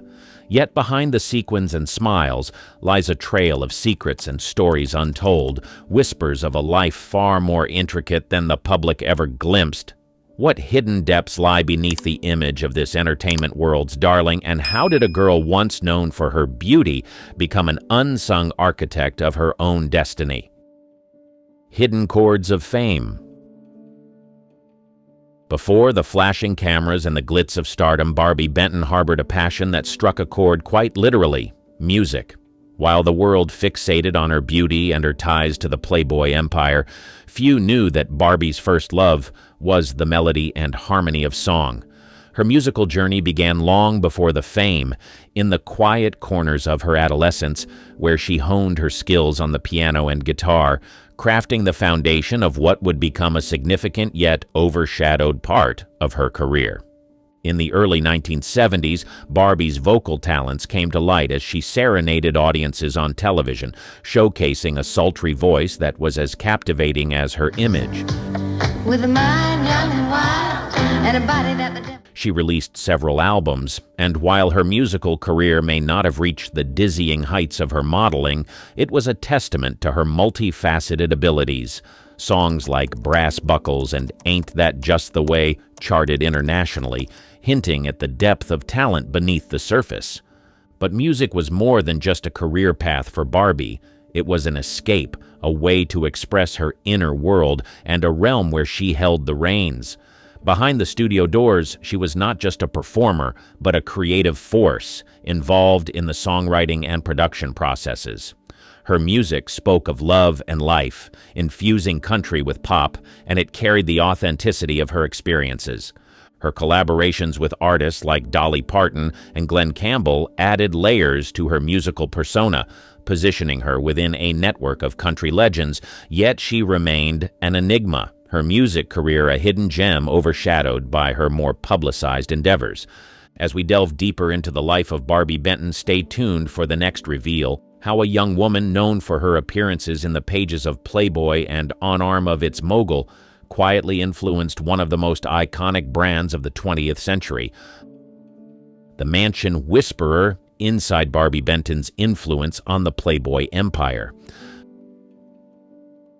Barbie Benton's name is often whispered in the same breath as the Playboy Mansion, yet few understand the gravity of her influence within its legendary walls. Beyond her public persona as Hugh Hefner's paramour, Benton was a key figure in shaping the cultural and physical landscape of the Playboy empire. It was Barbie who, in the early 1970s, discovered the sprawling estate that would become the Playboy Mansion West. Her keen eye for design and architecture played a crucial role in its transformation into a symbol of luxury and hedonism. But her influence didn't stop at mere aesthetics. She left an indelible mark on the ethos of the brand. With her sophisticated taste and understanding of the era's zeitgeist, she helped guide Hefner's vision, turning Playboy into a bastion of the sexual revolution. Her involvement in the mansion's legendary events is part of the untold tapestry of her life. Benton didn't just attend these extravagant gatherings. She helped orchestrate them, ensuring that each party was more than just a night of revelry, but an event that encapsulated the spirit of an era. From the grotto to the game room, her touches are evident, though seldom credited. Yet, there's a side to this story that remains shrouded in mystery. While the world saw the mansion as a pleasure palace, for Barbie, it was a complex network of relationships and power dynamics.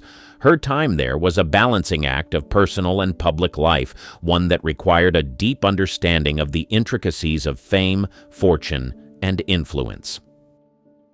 Screen Siren Stories: Barbie Benton's Ventures Beyond the Velvet Rope. Barbie Benton's acting career is a patchwork of roles that offer a glimpse into her versatility as a performer. In 1970, she stepped onto the acting stage, not as Hugh Hefner's girlfriend, but as a fresh face on Hee Haw, where her comedic aptitude quickly became apparent. Barbie's ability to light up the room with her humor and charm marked the beginning of her journey as an actress, not just a model.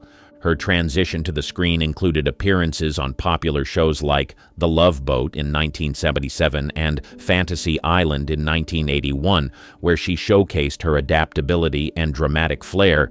Each character she portrayed was a deliberate step away from her Playboy image, a testament to her pursuit of diversity and challenging roles.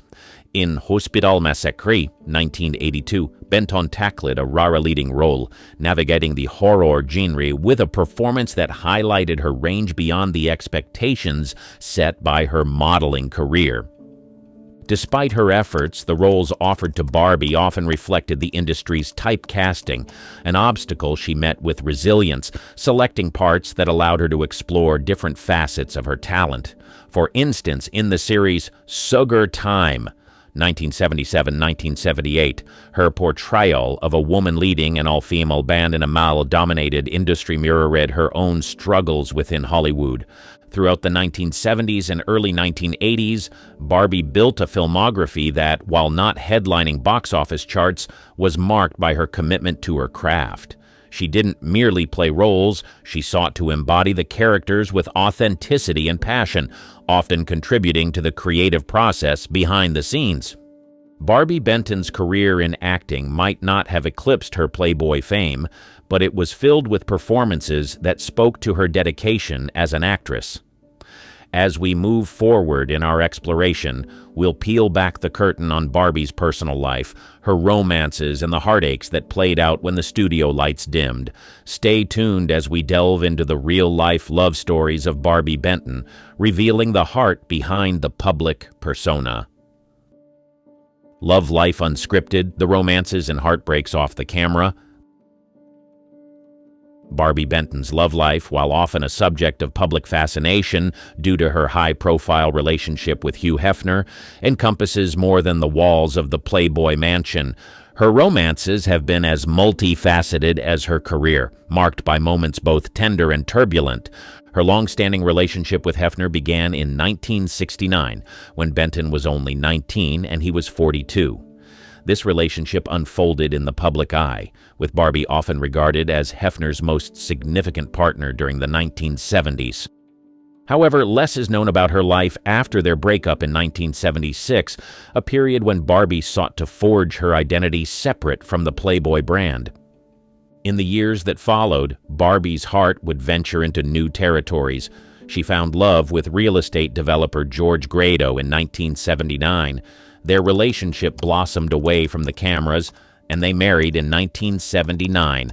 This marked a shift for Benton, who had been a fixture in the limelight, as she began to embrace a more private existence, focusing on family and personal fulfillment. Their union was characterized by a strong bond and shared values, with the couple welcoming 2 children. Unlike her time with Hefner, her life with Grado was marked by a desire for normalcy and privacy, a stark contrast to the glitzy image many associated with her. Barbie's romantic life is a narrative of contrasts, from a public figure in a glamorous world to a woman seeking the quietude of a private life. Her journey through love reflects the complexities of a life lived in the spotlight and the pursuit of personal happiness beyond it. A fashion icon's blueprint, Barbie Benton's secret style influence. Barbie Benton's impact on fashion during the 1970s and 1980s was profound, yet her contributions have often been overshadowed by her association with Playboy. Benton wasn't just a model who wore the clothes given to her. She was an arbiter of style, influencing trends and inspiring designers. Her unique fashion sense was a blend of sophistication and sensuality, a hallmark of the era's glamorous aesthetic. During her heyday, Benton's appearances were not just photo ops. They were fashion statements that captured the zeitgeist of the times. Her penchant for bold prints, bell-bottoms, and the iconic bunny costume played a role in setting the fashion agenda. She embraced and often contributed to the design of her own ensembles, bringing an authenticity to her style that resonated with the public. Barbie's influence extended beyond the camera lens. She was a fixture in the front rows of fashion shows and a muse to designers who valued her feedback and vision. In a time when fashion was becoming more expressive and personal, Barbie Benton was at the forefront, pushing boundaries and setting trends. Her legacy in fashion is a narrative interwoven with her public persona, yet it stands on its own as a testament to her innate understanding of style and her ability to forecast trends.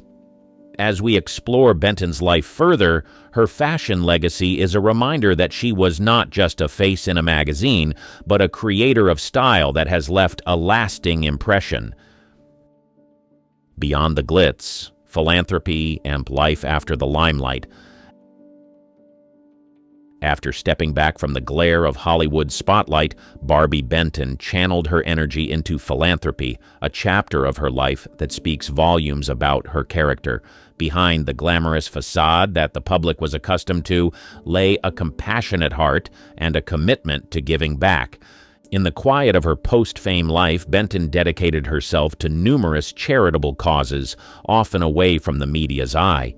She lent her support to organizations focused on children's health and education, recognizing the power of her platform to effect positive change. With her characteristic grace, she attended fundraisers, donated to worthy causes, and volunteered her time, all without fanfare. One of her notable contributions was to the music therapy program at the UCLA Mattel Children's Hospital. Understanding the healing power of music, Barbie helped fund programs that brought comfort and joy to sick children.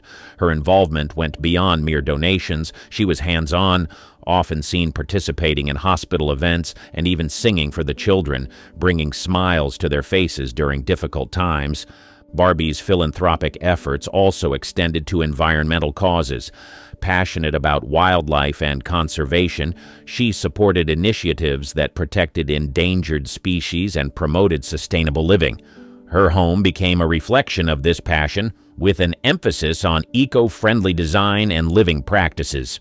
The narrative of Barbie Benton's philanthropic work is a sharp contrast to the glittering life she once led. It reveals a depth of character and a desire to contribute to the world in a meaningful way. As we delve deeper into her life story, we uncover a woman whose beauty is matched by her generosity and whose influence extends far beyond what the public has seen. Private melodies, the personal life, Barbie shielded from the world. In the symphony of Barbie Benton's life, there are melodies that remained private. Harmonies that echoed behind closed doors, away from the public's prying eyes. Despite her high-profile relationships and her image as a glamorous starlet, Benton fiercely protected her personal life, cherishing the quiet moments that fame couldn't infiltrate. Barbie's personal life has always been layered and complex, defined by more than her celebrity status. Her romance with real estate developer George Gradeau, whom she married in 1979, was a testament to her desire for a stable and nurturing home life.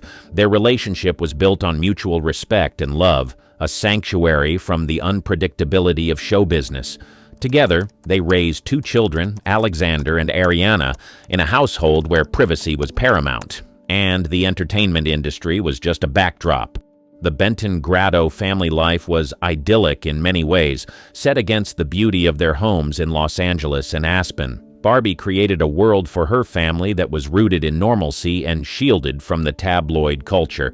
She was a hands-on mother, involved in every aspect of her children's upbringing, from school plays to equestrian events, ensuring they had a grounded and well-rounded childhood. Even as her children grew and the demands of motherhood evolved, Barbie maintained her protective stance, keeping her family life discreet and out of the limelight. Her commitment to her family's privacy was unwavering, a reflection of her values and her understanding of the importance of a life beyond the reach of fame. In a world where celebrities' personal lives are often on full display, Barbie Benton chose a different path. She crafted a personal narrative that was hers to hold, a melody of private moments that formed the true soundtrack of her life. Architect of Dreams, exploring Benton's hidden passion for design. Barbie Benton's artistic talents extend beyond the stage and screen, manifesting in a less public yet profoundly impactful realm: architectural and interior design. Benton's penchant for design is not widely known, yet her work in this field showcases the same creativity and attention to detail that she brought to her entertainment career. In the 1970s, Benton began expressing her vision through the design of her own homes. She worked closely with architects and designers, meticulously planning every inch of space, choosing materials, and overseeing construction. Her homes were not mere dwellings, but expressions of her aesthetic, an embodiment of her personal style and sensibility. One of Benton's most ambitious projects was the construction of her house in Aspen, Colorado.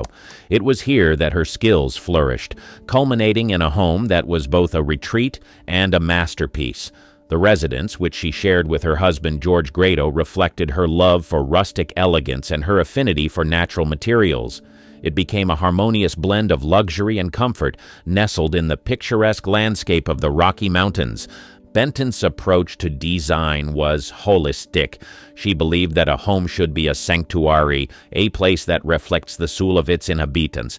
Her design philosophy centered around creating spaces that were not only visually stunning but also functional and inviting.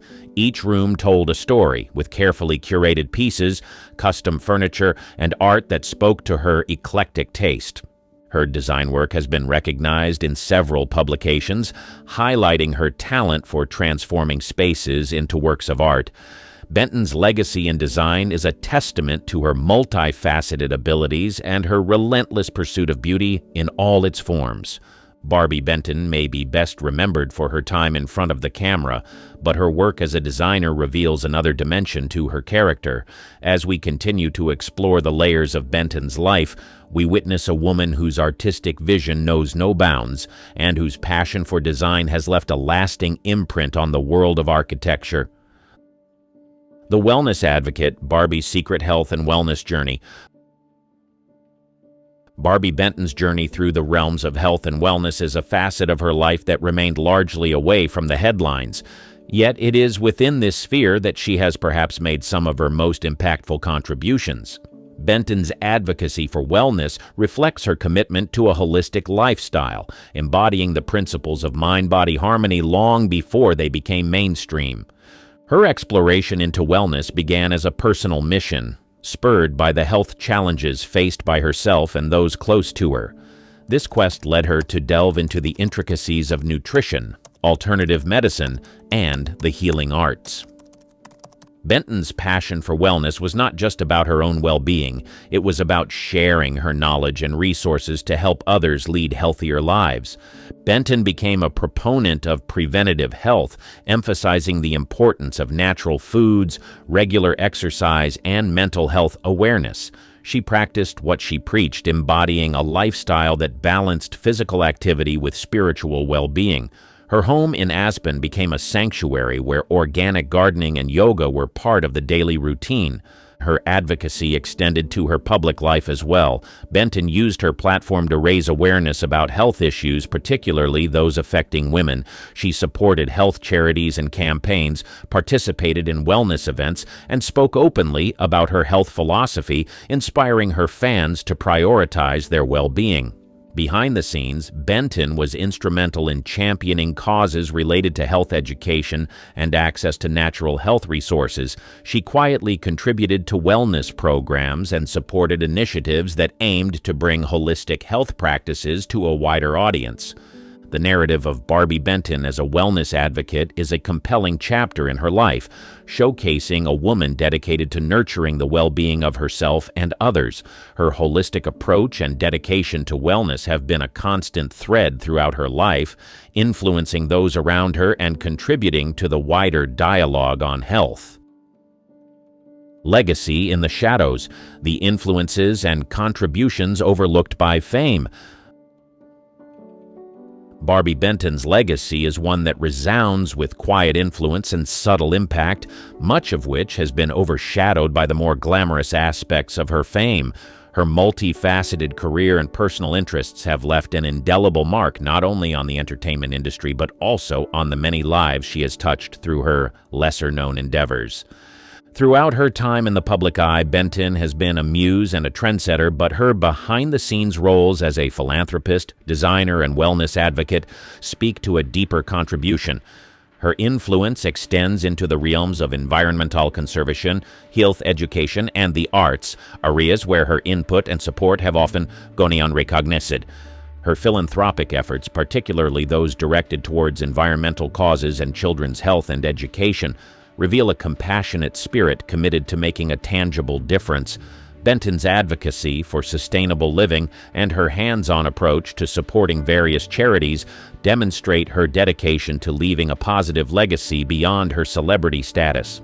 Moreover, Benton's contributions to design and architecture show a visionary mind at work, one that has shaped physical spaces with the same creativity she once brought to the stage.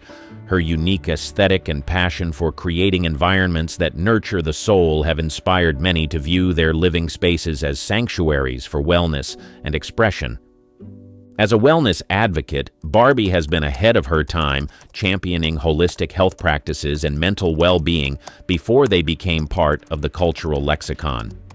Her commitment to leading a balanced life and encouraging others to do the same has had a ripple effect, contributing to the growing awareness of the importance of health in all its dimensions.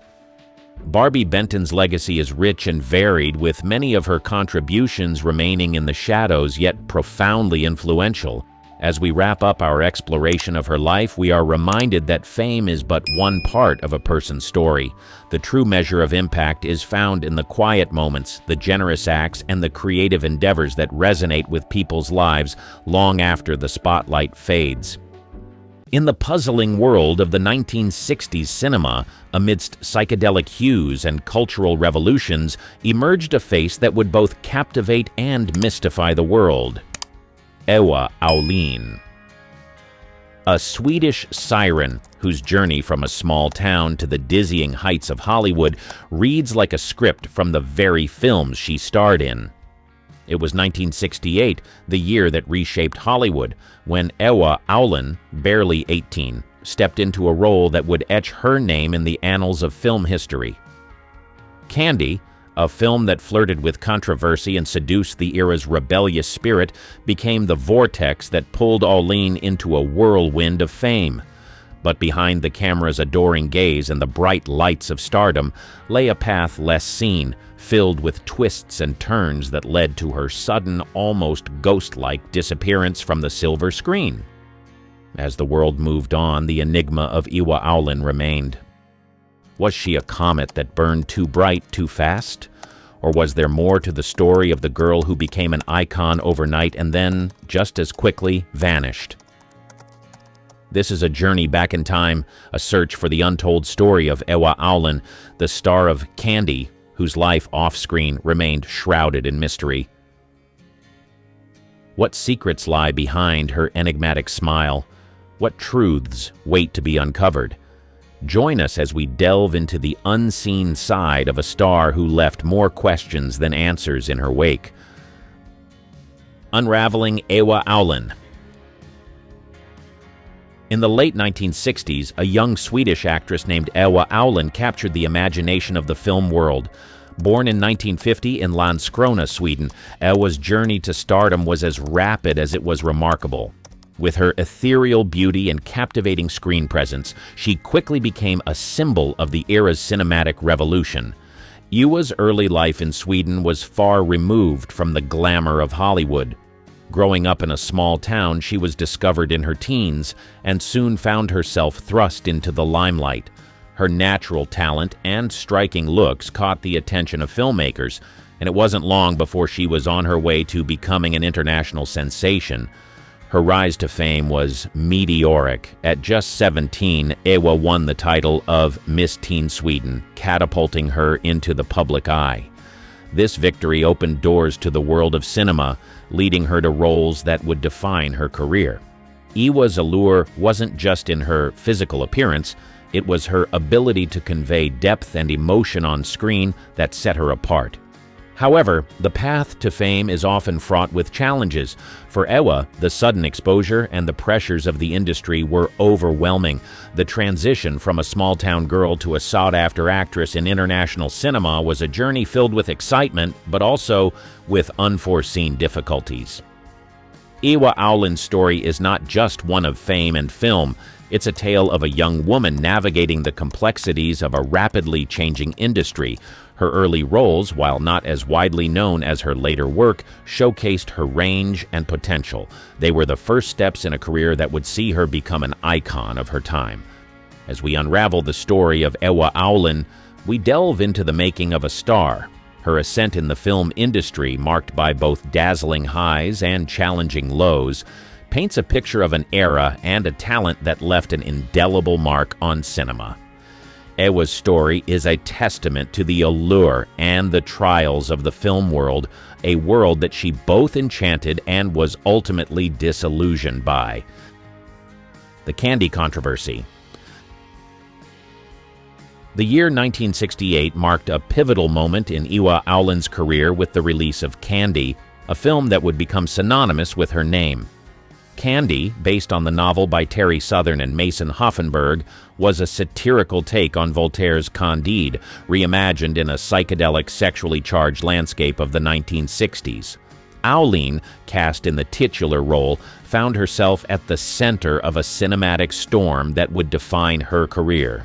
The film, directed by Christian Marquand, featured an ensemble cast of renowned actors, including Marlon Brando, Richard Burton, and Ringo Starr. Yet it was Iwa, a relatively unknown Swedish actress, who stole the spotlight. Her portrayal of the naive and beautiful Candy Christian was both lauded and criticized. For some, she embodied the free spirit of the era. For others, her character was a contentious symbol of the sexual revolution. Candy was controversial from the start. Its overt sexual themes and irreverent humor pushed the boundaries of mainstream cinema. The film was a bold exploration of sexuality, power, and the absurdity of societal norms. It was this audacity that made Candy a cult classic, but it also sparked debates and backlash. Critics were polarized, with some praising its daring approach, while others condemned it for its perceived vulgarity. For Iwa Aulin, Candy was both a blessing and a curse.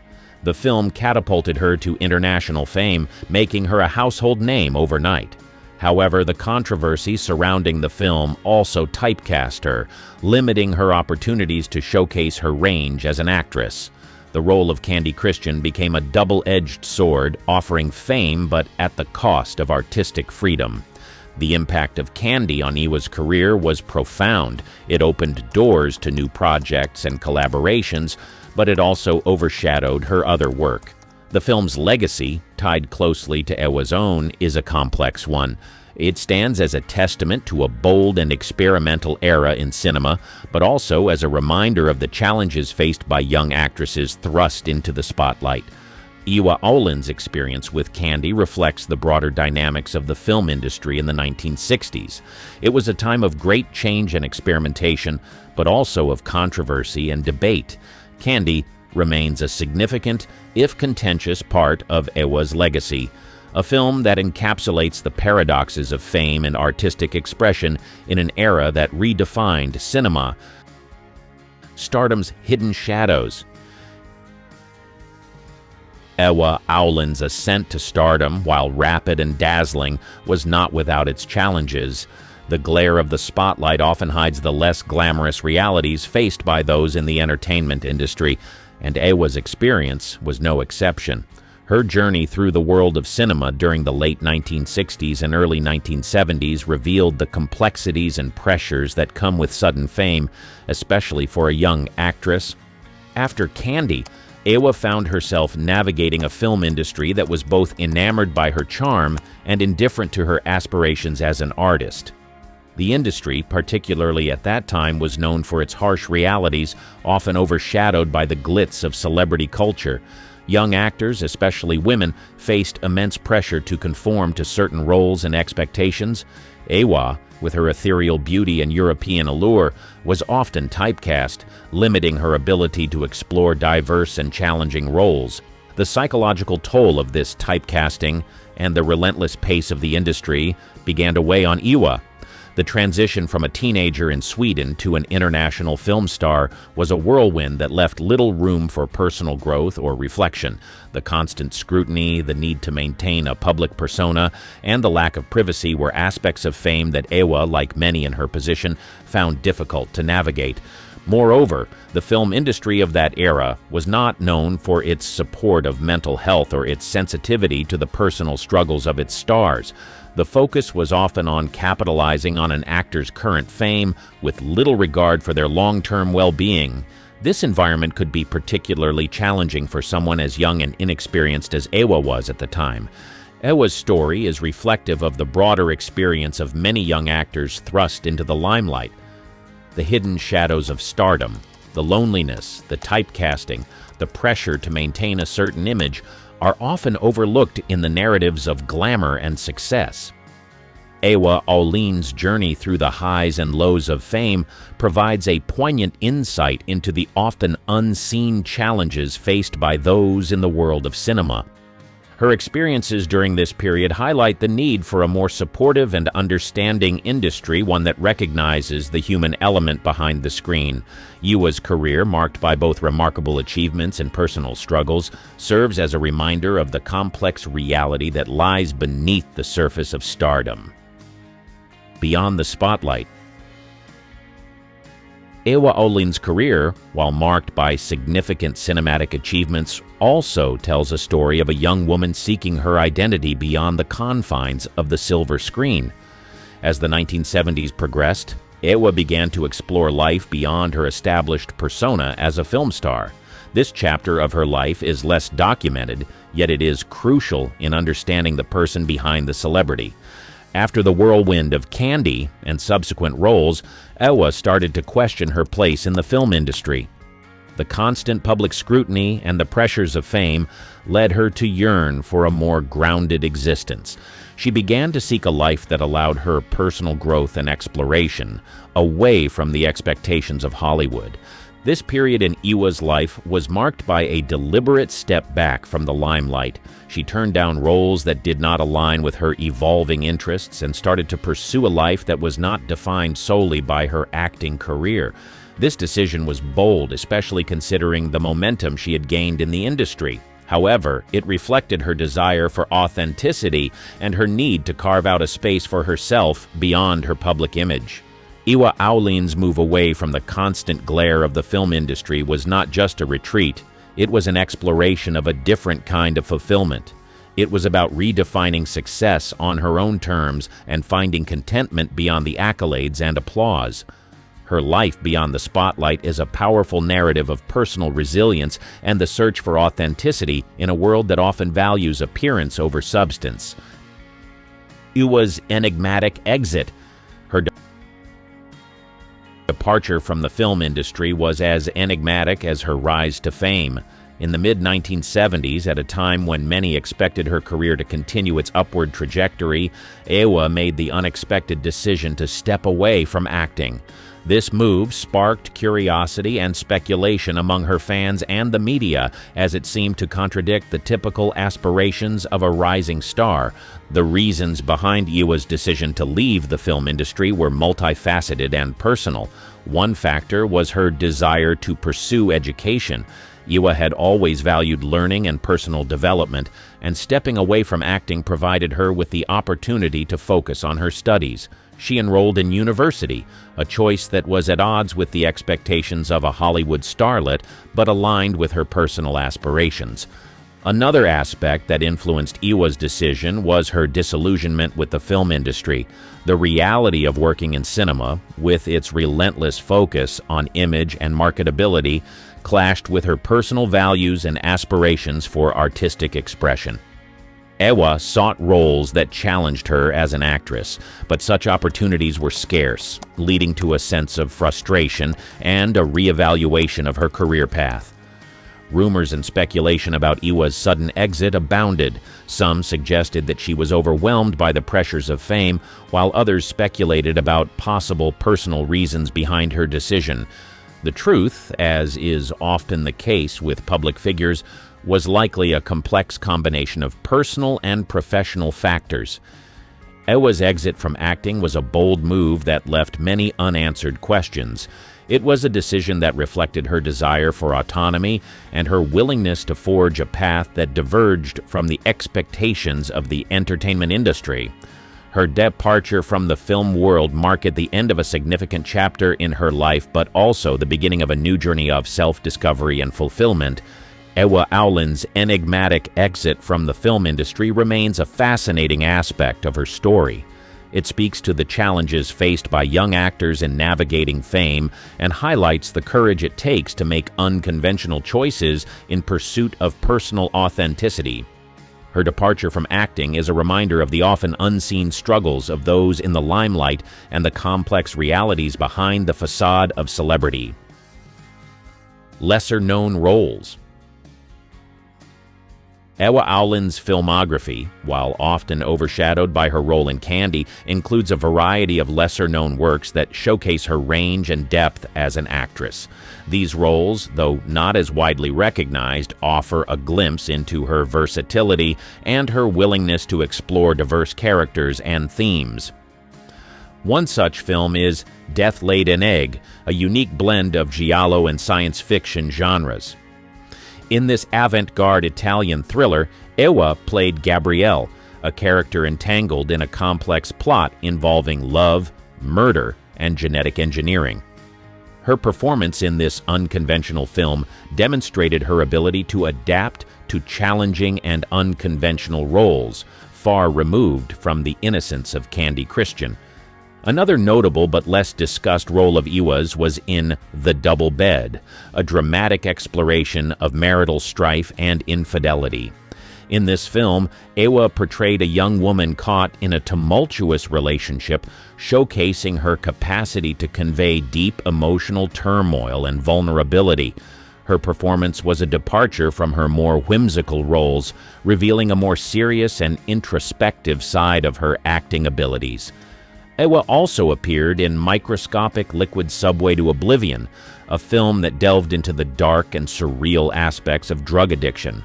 Her role in this film was a stark contrast to her previous characters, as it required a portrayal of the gritty and harrowing realities of substance abuse. This role was a testament to her willingness to tackle difficult and controversial subjects, further highlighting her range as an actress.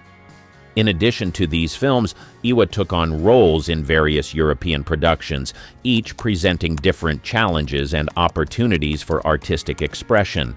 These roles, though not as celebrated as her work in Candy, were crucial in shaping her career and artistic journey. They allowed her to experiment with different genres and character types, broadening her experience and skills as an actress.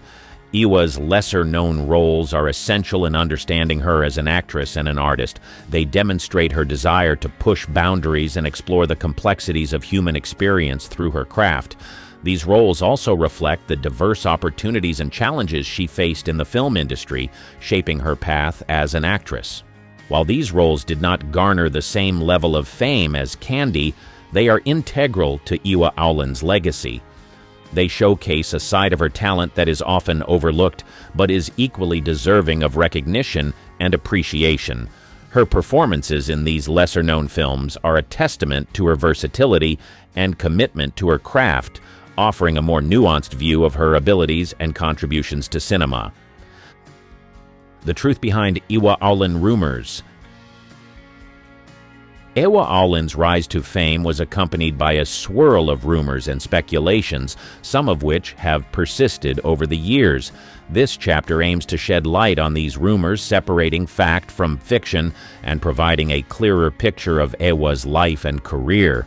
One of the most persistent rumors about Ewa Owlin was that her departure from the film industry was due to a nervous breakdown. This speculation was fueled by her sudden disappearance from the public eye and the demanding nature of her early career.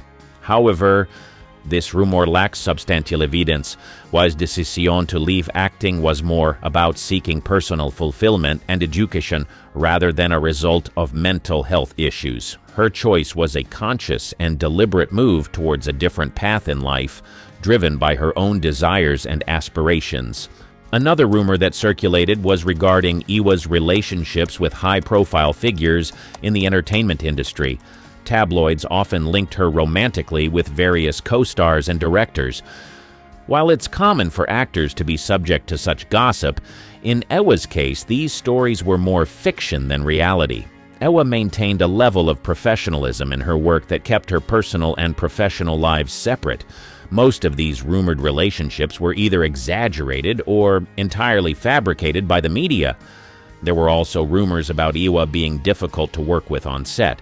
These stories portrayed her as temperamental and demanding.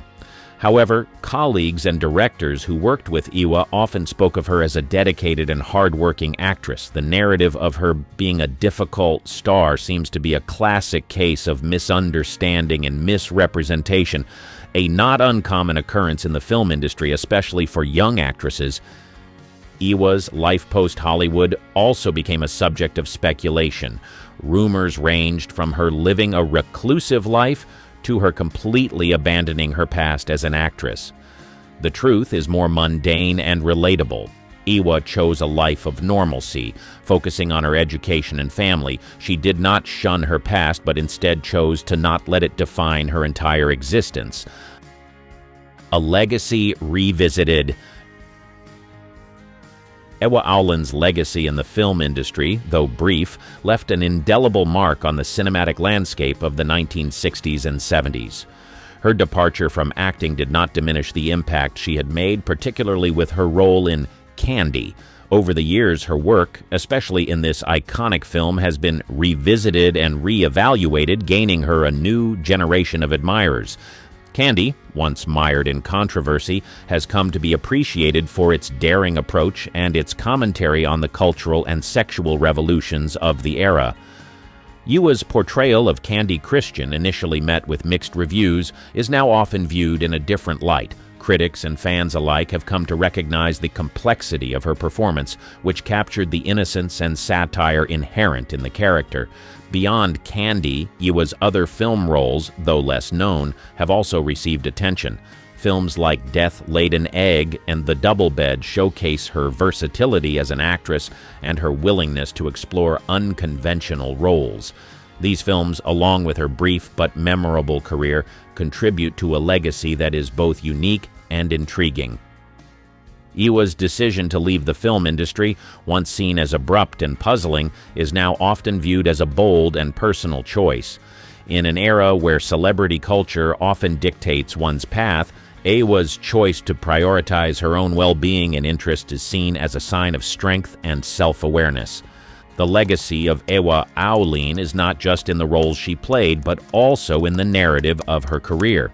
Her journey from a celebrated actress to a private individual pursuing education and personal growth is a story that resonates with many. It speaks to the universal themes of self-discovery, the search for authenticity, and the courage to follow one's own path. As time passes, Ewa Owlin's contribution to cinema continues to be appreciated by film enthusiasts and scholars. Her work remains a testament to a time of experimentation and change in the film industry, and her story is a reminder of the human aspect behind the glamour of the silver screen. Ewa's legacy, both on and off the screen, continues to inspire and captivate audiences, making her a lasting figure in the history of film. Iwa today, the untold story. After leaving the film industry, Ewa chose a life away from the limelight, focusing on personal pursuits and a quieter existence. This shift has led to much curiosity about her current life and activities. Ewa's decision to step back from public life was a deliberate one, reflecting her desire for normalcy and privacy. Unlike many former celebrities who maintain a public presence, Ewa has largely stayed out of the media and public discourse. This choice has naturally led to speculation and interest in her current whereabouts and activities.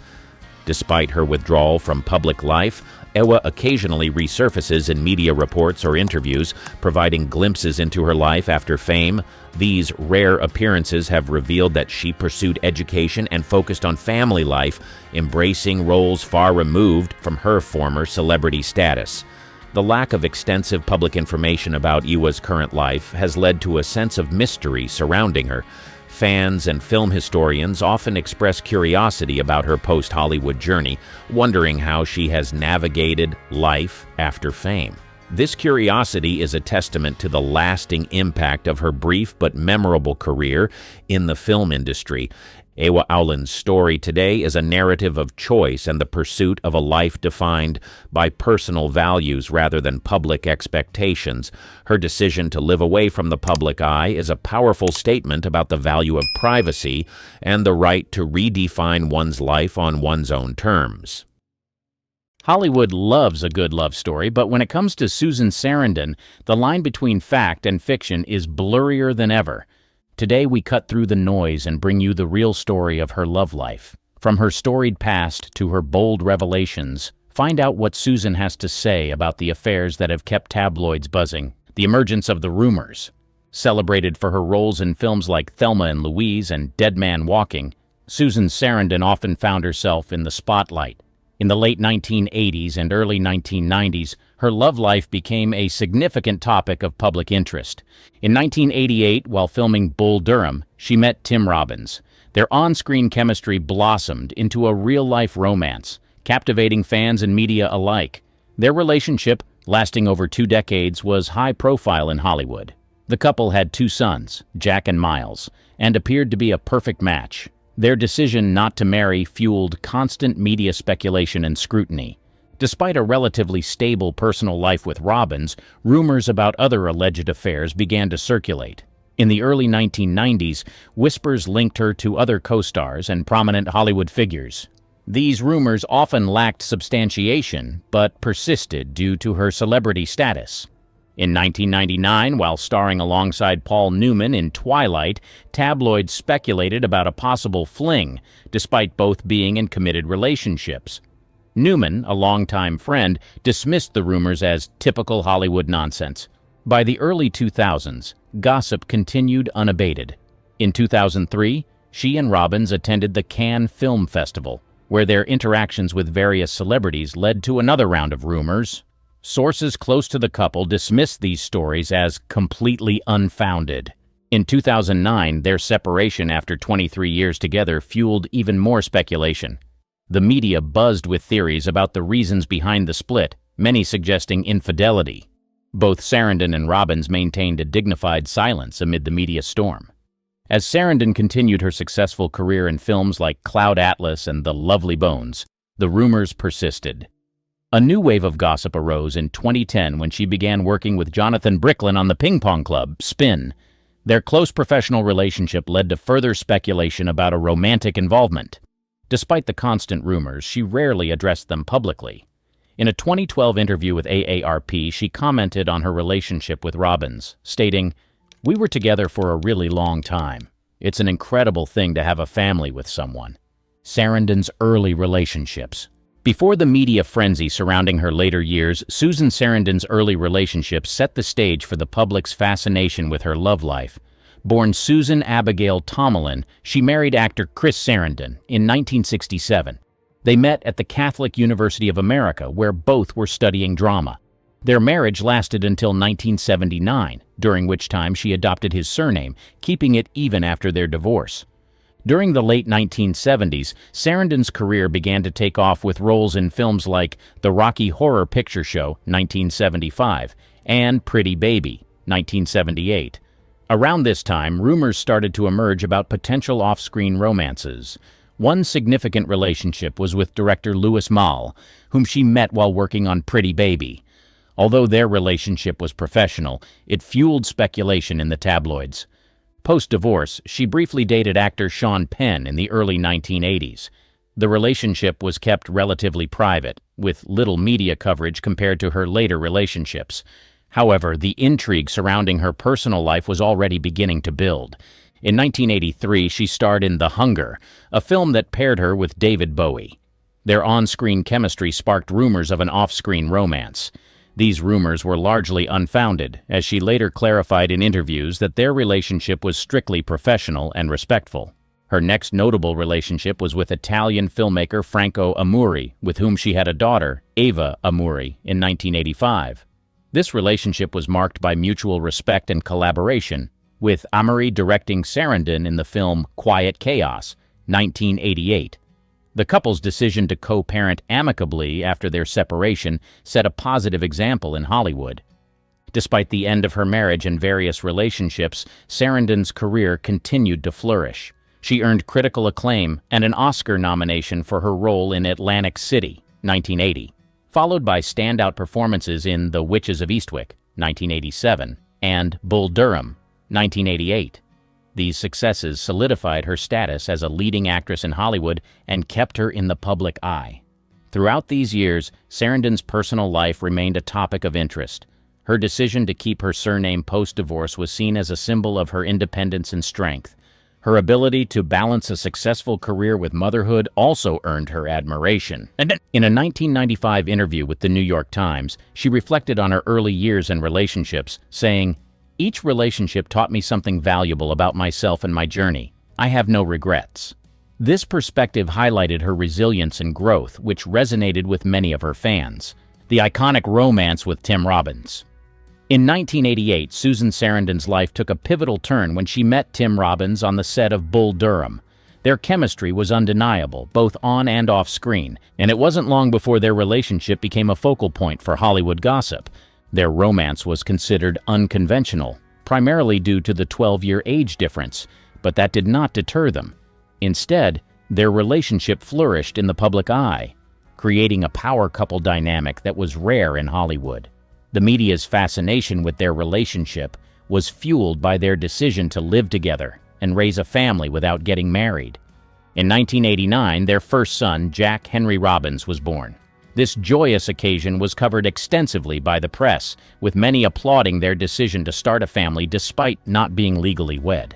3 years later, they welcomed their second son, Miles Guthrie Robbins, further solidifying their partnership. Throughout the 1990s, Sarandon and Robbins were frequently seen at industry events, award shows, and political rallies, often using their platform to advocate for social and political causes.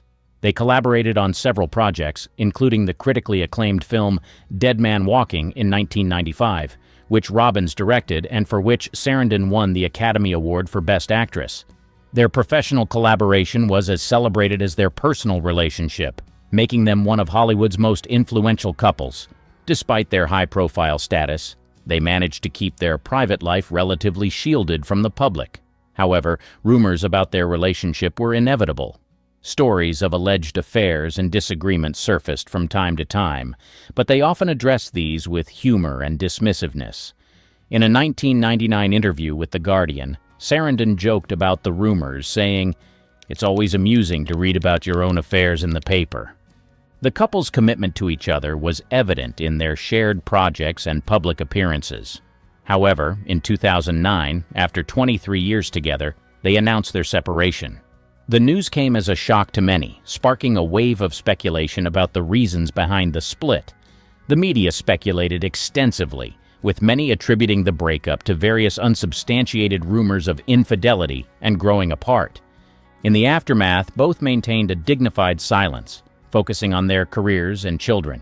In a 2010 interview with The Telegraph, Sarandon reflected on their time together, stating, "It's been a journey. I think we both decided that it was time to move on and grow in different directions." The stirring speculation, Jonathan Bricklin. In 2010, Susan Sarandon's life took another interesting turn when she became involved in a new business venture. She co-founded Spin, a chain of ping-pong clubs, with Jonathan Bricklin and other partners. Bricklin, significantly younger than her, soon became the center of new speculation about her love life. Their professional relationship quickly turned into a close personal bond, leading to rampant rumors about a romantic involvement. At the time, Bricklin was in his early 30s, making the age difference a hot topic for tabloids. The media eagerly pounced on their public appearances and business interactions, often insinuating more than just a friendship and business partnership. Bricklin himself was not a typical Hollywood figure. The son of Malcolm Bricklin, an entrepreneur famous for bringing Subaru to America, Jonathan had a different background than most of her previous partners. This difference added another layer of intrigue to their relationship. Despite the constant media attention, both Sarandon and Bricklin were reluctant to label their relationship, often avoiding direct answers when asked by reporters. In a 2014 interview with the Daily Beast, Sarandon addressed the rumors, stating, "I don't think there's anything odd about our relationship. I think we're in each other's lives for the right reasons." This quote did little to quell the gossip, as media outlets continued to speculate about the nature of their bond. The pair were often seen together at spin events, red carpet appearances, and social gatherings, feeding the rumor mill. Despite this, they maintained a professional demeanor, focusing on their shared passion for promoting spin. Their collaboration brought ping pong into the spotlight, transforming it from a casual pastime into a trendy social activity. In 2015, during an appearance on the Ellen DeGeneres Show, Sarandon mentioned her relationship with Bricklin without giving away too much detail. She described him as a very special person in her life, but did not confirm nor deny the romantic speculations.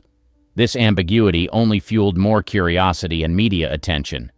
Their dynamic was further complicated by Sarandon's candid discussions about her views on love and relationships. She often spoke about the fluidity of relationships and the importance of personal growth. In a 2016 interview with AARP, she said, "I don't think relationships should be static. People grow and change, and it's important to allow each other the space to do that." Despite their close relationship, Sarandon and Bricklin eventually parted ways.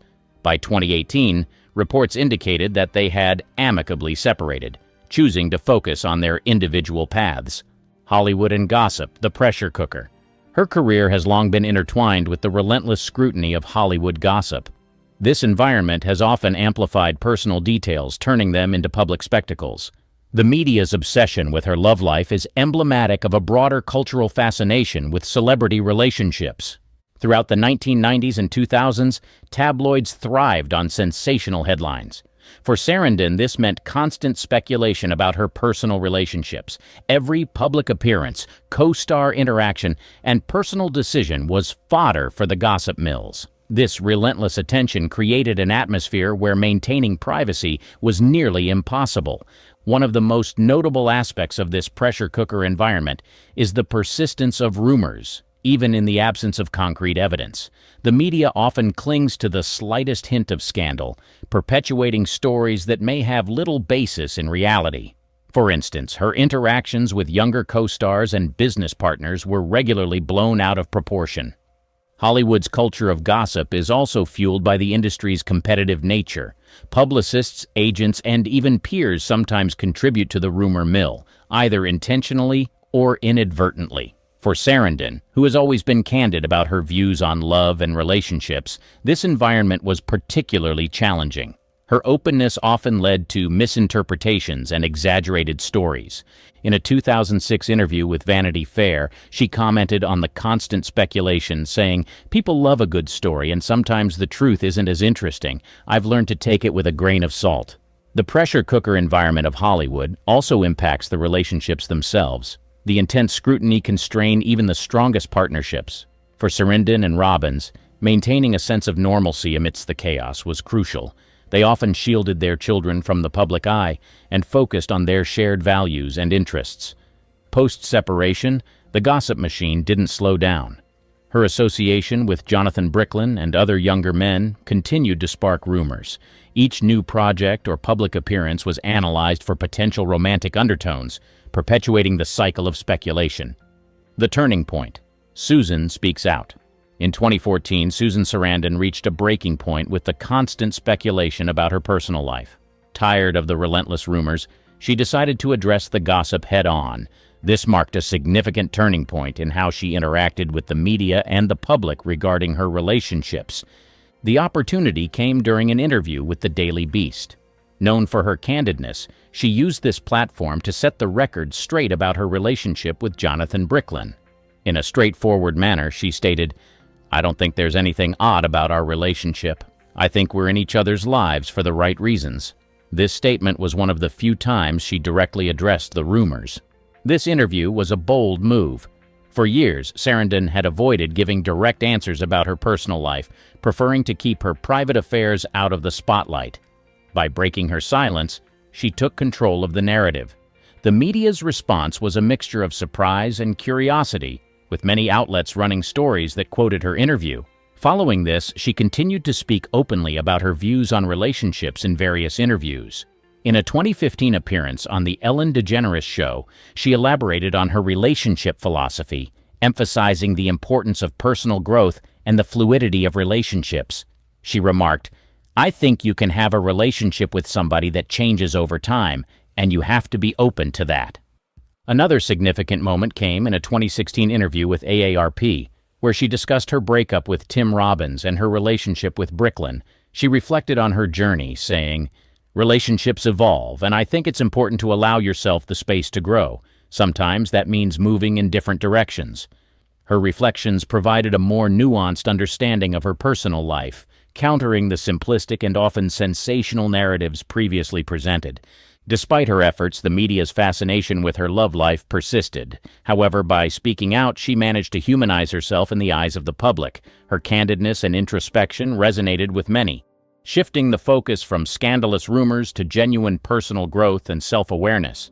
Her decision to address the rumors head-on was a strategic move. It allowed her to reclaim her narrative and present her side of the story.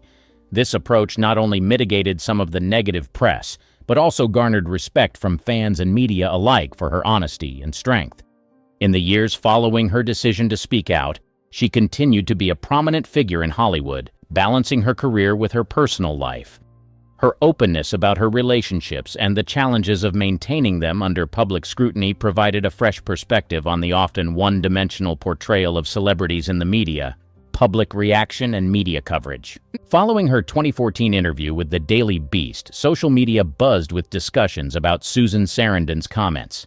Fans and critics alike took to Twitter and Facebook, praising her honesty and control over the narrative. One fan tweeted, "Susan Sarandon is a class act, speaking her truth with grace and dignity." Mainstream media quickly picked up the story. Major outlets like People, Entertainment Weekly, and Vanity Fair ran articles quoting her statements. Some praised her forthrightness, while others continued to speculate about her relationships despite her clarifications. Entertainment Weekly ran a piece titled, "Susan Sarandon Sets the Record Straight," highlighting her comments and providing context about her relationships with Tim Robbins and Jonathan Bricklin. People magazine focused on her views on relationships and personal growth, painting a picture of a strong, independent woman navigating love and fame. Vanity Fair explored the broader implications of her statements, suggesting that her candidness could influence other celebrities to be more transparent. Despite the generally positive coverage, some outlets continued to speculate. Tabloids like the National Enquirer and Star magazine ran stories filled with conjecture, often ignoring Sarandon's statements and focusing on sensational headlines. These articles perpetuated old rumors and introduced new ones, demonstrating the persistent nature of celebrity gossip. Public reaction to these tabloid stories was mixed. While some readers enjoyed the scandalous nature of the articles, others criticized the publications for their lack of respect and disregard for Sarandon's own words. The ongoing speculation underscored the challenges celebrities face in controlling their narratives. Amidst the media frenzy, Sarandon's fans remained supportive. Online forums and fan sites buzzed with discussions about her bravery and authenticity. Many shared personal anecdotes about how her films and public persona had impacted their lives. This outpouring of support reinforced her status as a beloved figure in Hollywood. In subsequent public appearances, she continued to handle questions about her personal life with poise. During a 2015 interview on The Ellen DeGeneres Show, she reiterated her views on relationships, further endearing herself to audiences. Ellen praised her for being open and honest, a sentiment echoed by many viewers. Susan's perspective on love and relationships. She has always been candid about her personal views on love and relationships, challenging traditional Hollywood norms with her refreshing and unconventional perspective. She emphasizes the importance of personal growth and the fluid nature of relationships. In a 2016 interview with AARP, she stated, "I believe that relationships should be about mutual growth. People evolve, and sometimes they evolve together, sometimes apart," reflecting her understanding that relationships are dynamic and can change over time. Sarandon often speaks about the importance of maintaining independence within a relationship. In a 2014 interview with the Daily Beast, she said, "Being with someone doesn't mean losing yourself. It's about supporting each other's growth and finding a balance," encapsulating her approach to individuality within partnerships. Her relationship with Tim Robbins, which lasted over 2 decades, exemplifies her commitment to these principles. Despite their separation, both have spoken positively about their time together and their decision to part ways. In a 2010 interview with The Telegraph, she reflected, "We had a great run. Sometimes the best way to honor a relationship is to recognize when it's time to move on." Her views on non-traditional relationships extend to her later years. Her involvement with Jonathan Bricklin, A significantly younger man challenged societal norms and sparked debate. Sarandon remained unapologetic, highlighting the importance of connection over societal expectations. Sarandon's openness about her relationships includes discussing their challenges and misunderstandings. In a 2017 interview with Vogue, she remarked, "Relationships are complex. They're not always easy, but they're an essential part of our growth. The key is to stay true to yourself and communicate openly." Susan has learned that love is not just about the fairy tale romance, but about the quiet, steadfast moments of support and compassion. She realizes that relationships are a delicate balance of giving and receiving, requiring patience, trust, and a willingness to grow together.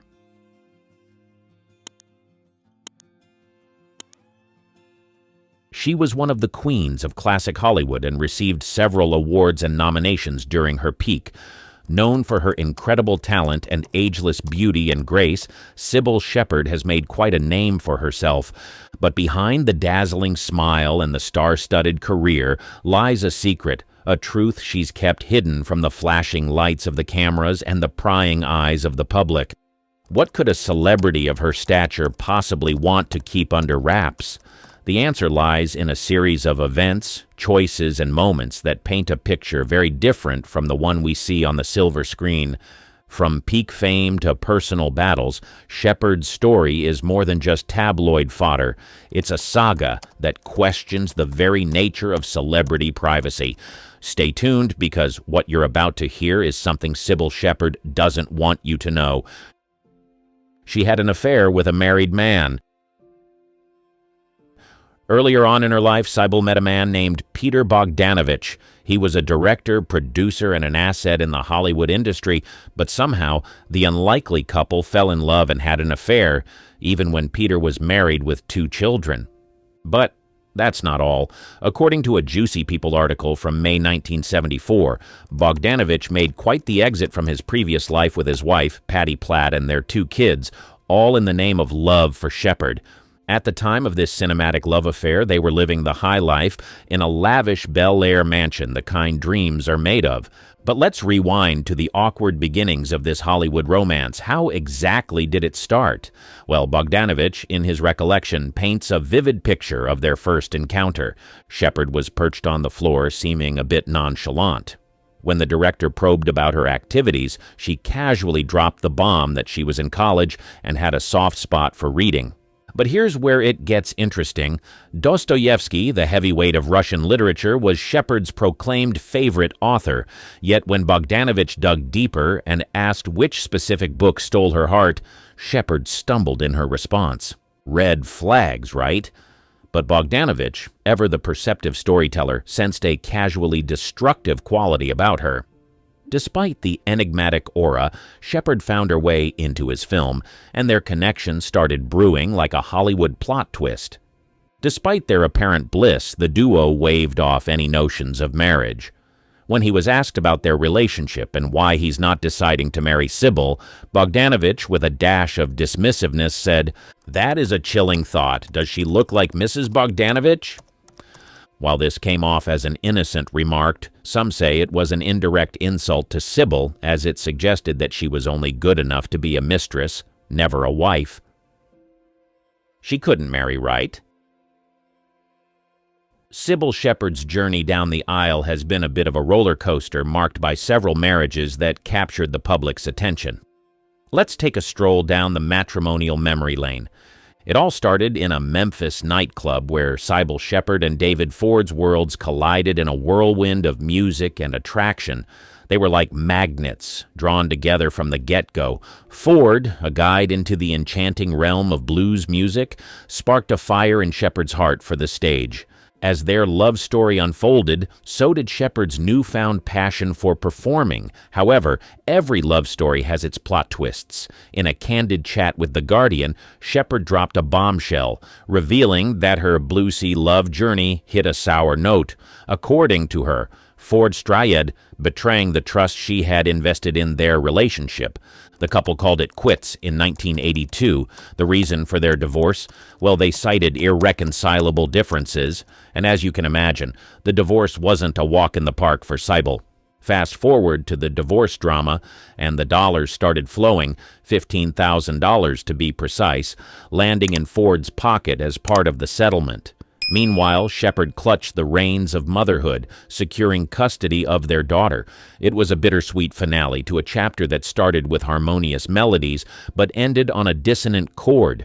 In the aftermath, Shepard didn't hold back in interviews. Speaking to the Washington Post, she painted a vivid picture of her ex, suggesting that Ford lacked seriousness and passion for pretty much everything. It was a tale of love, loss, and a splash of bluesy betrayal that left Shepard singing a new tune as she ventured into the next chapter of her life. She was in emotional ruin because somewhere in her heart she had thought David was the one, and she once loved him with all of her heart. As a matter of fact, the couple had a child together, a beautiful girl named Clementine. Sybil saw no end to this new misery she had plunged herself into.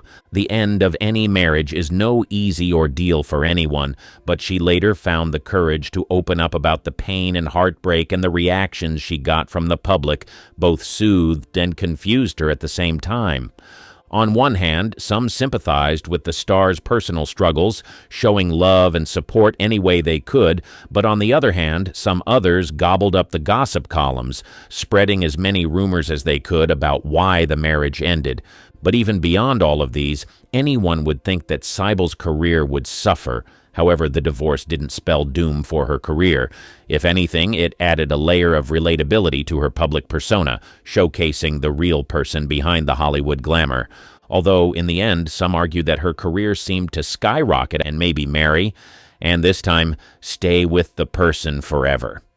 Little did she know that soon enough her wish would come true, or will it? Just about 5 years later, Sybil found love again, and she eventually tied the knot with Bruce Oppenheim, a successful chiropractor. For the first time in a long time, Sybil felt butterflies again and felt what it was like to be loved for who she was.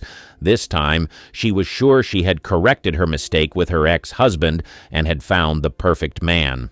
Sadly, fate had other plans, as just 3 years later, in 1990, the couple got divorced, giving their beautiful one-year-old twins, Ariel and Zachariah, a broken home.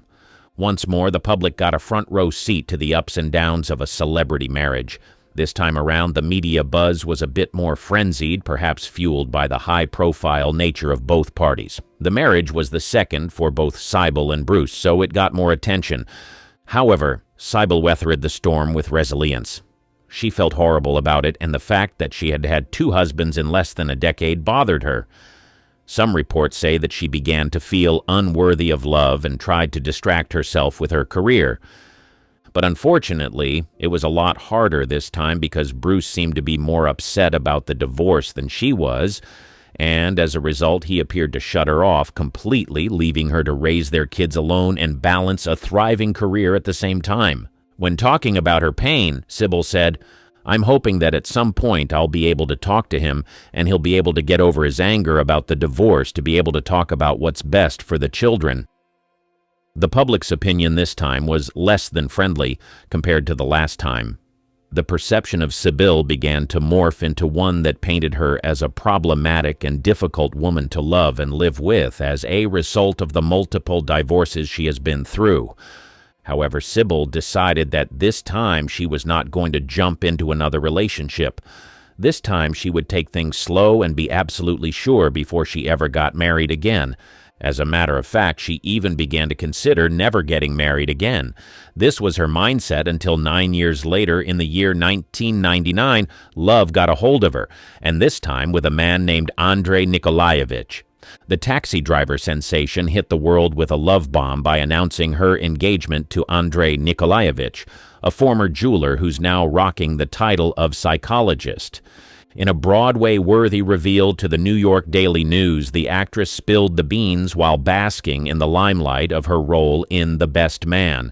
With a twinkle in her eye, she exclaimed, "I'm engaged!" And if that wasn't enough to set the town buzzing, she dropped the interesting twist on her fiancé's impressive career switch. He used to be a jeweler, but he made a transition and became a psychologist. Nikolaevich is clearly a man of diverse talents. In a plot twist no one saw coming, Shepard confessed, "I never thought I'd get married again." But love, as they say, has its own script, and Shepard and Nikolaevich are about to embark on a new chapter of their love story. However, the ghost of her past keeps haunting her through the media, as she married the wrong man twice before and has grown up children to prove it who do not have a present father. It is a mistake she made, and she would sadly pay for the rest of her life. She struggled with weight and body image. In the raw and unfiltered pages of Sybil Disobedience, Sybil Shepard lays bare the intricate trajectory of her life, revealing a landscape marked by personal struggles, the kind that most often remains concealed beneath the glittering surface of the entertainment industry. Weight and body image become focal points in Shepard's narrative, unraveling a deeply personal battle that transcends the superficiality of Hollywood standards. In a culture obsessed with appearances, Shepard confronts the demons that lurk in the shadows of fame. The book becomes a mirror reflecting the harsh scrutiny she faced, the whispers that echoed in the corridors of showbiz, and the relentless pressure to conform to an unrealistic ideal. The chapters on body image don't romanticize the struggle. Instead, Shepard paints a vivid picture of the challenges she faced, of feeling scrutinized and judged, of navigating a world that often measured her worth by external standards. She suffered sexual harassment. A little into her career, Sybil Shepard stepped into the spotlight to share some terrible and difficult news, shedding light on her unsettling encounter with the once mighty studio head, Leslie Moonves. On The Michelle Collins Show, Shepard peeled back the layers of an industry rife with power dynamics and exposed the personal toll it took on her career. The actress disclosed a disturbing incident during a dinner with Moonves, where the conversation took an uncomfortably intimate turn. Moonves, a figure wielding significant influence, allegedly propositioned Shepard for inappropriate intimate relations, revealing intimate details about his personal life in the process. Shepard, the star of her own popular series at the time, recounts Moonves expressing dissatisfaction with his wife and a mistress, leading to the inappropriate suggestion of taking her home. With a steely resolve, Shepard declined the advances and insisted that she would take her own car home when he requested to drop her off. She had her own car parked outside, safeguarded by an off-duty LAPD officer. But little did she know that the director didn't take kindly to her rejection. Shepard's show, which had been riding the waves of popularity, faced an abrupt cancellation. The actress connects the dots, attributing the sudden downfall of her series to her rejection of Moonves' advances. It was then that she voiced out, but her allegation that placed her among a growing chorus of women accusing the studio head of using his power to silence those who rebuffed his advances. She was not alone. Leslie Moonves found himself at the epicenter of a storm, facing allegations of inappropriate misconduct that have reverberated throughout the industry. The cascade of accusations against him has prompted a wider investigation into a potential culture of misconduct at CBS, underscoring the broader implications of such behavior within powerful institutions. She dated Elvis Presley. In a throwback that takes us deep into the annals of Hollywood history, Sybil Shepard, the luminary of the 70s silver screen, peels back the layers of time to reveal a chapter from her past, one intertwined with the king of rock and roll himself, Elvis Presley.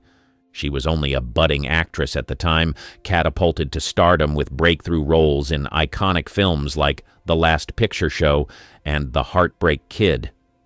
At just 22, Sybil Shepard's star was on the rise, and it caught the attention of none other than the legendary Elvis Presley. When the news reached the king that Sybil was in Memphis, he couldn't resist the opportunity to meet her. Their encounter, steeped in the heady mix of fame and allure, led to a romance that left an indelible mark on Sybil's memories. She's been candid about their liaison, not shying away from the intimate details. In an interview, she dropped a bombshell about having taught Elvis one major thing in the area of intimacy, a revelation that sent shockwaves through the echoes of their past. But also, looking back, she felt embarrassed about telling the world something so personal. Yet, like many tales of passion, theirs was not destined to be an enduring saga. The romance that sparked like wildfire dimmed all too soon, overshadowed by the struggles that haunted the king, prescription drug habits that became a chasm between them. Sybil, despite being captivated by the most beautiful man she had ever seen, found herself on a divergent path, one free from the allure of substances. The bedroom where passion and complications collided became a stage for a fleeting love story. Sybil reminisces about Elvis, a man who would enter the room in moments of vulnerability, leaving behind not just his presence but also tokens of affection, drugs, and dazzling emerald and diamond jewelry. It was a relationship painted with contrasts, where the intensity of beauty and fame clashed with the shadows of personal struggles. Financial insecurity. In the roller coaster ride of life, even Hollywood stars like Sybil Shepherd find themselves navigating stormy financial seas.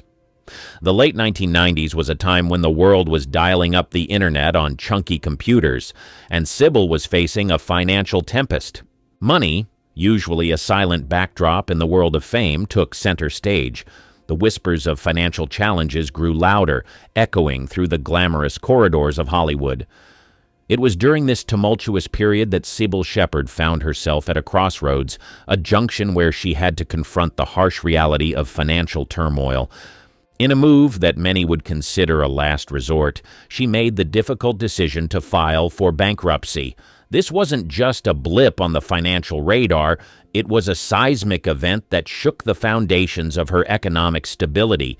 Bankruptcy was a word loaded with stigma, and it became a chapter in Sybil's life story, one that demanded not just financial resilience, but emotional strength.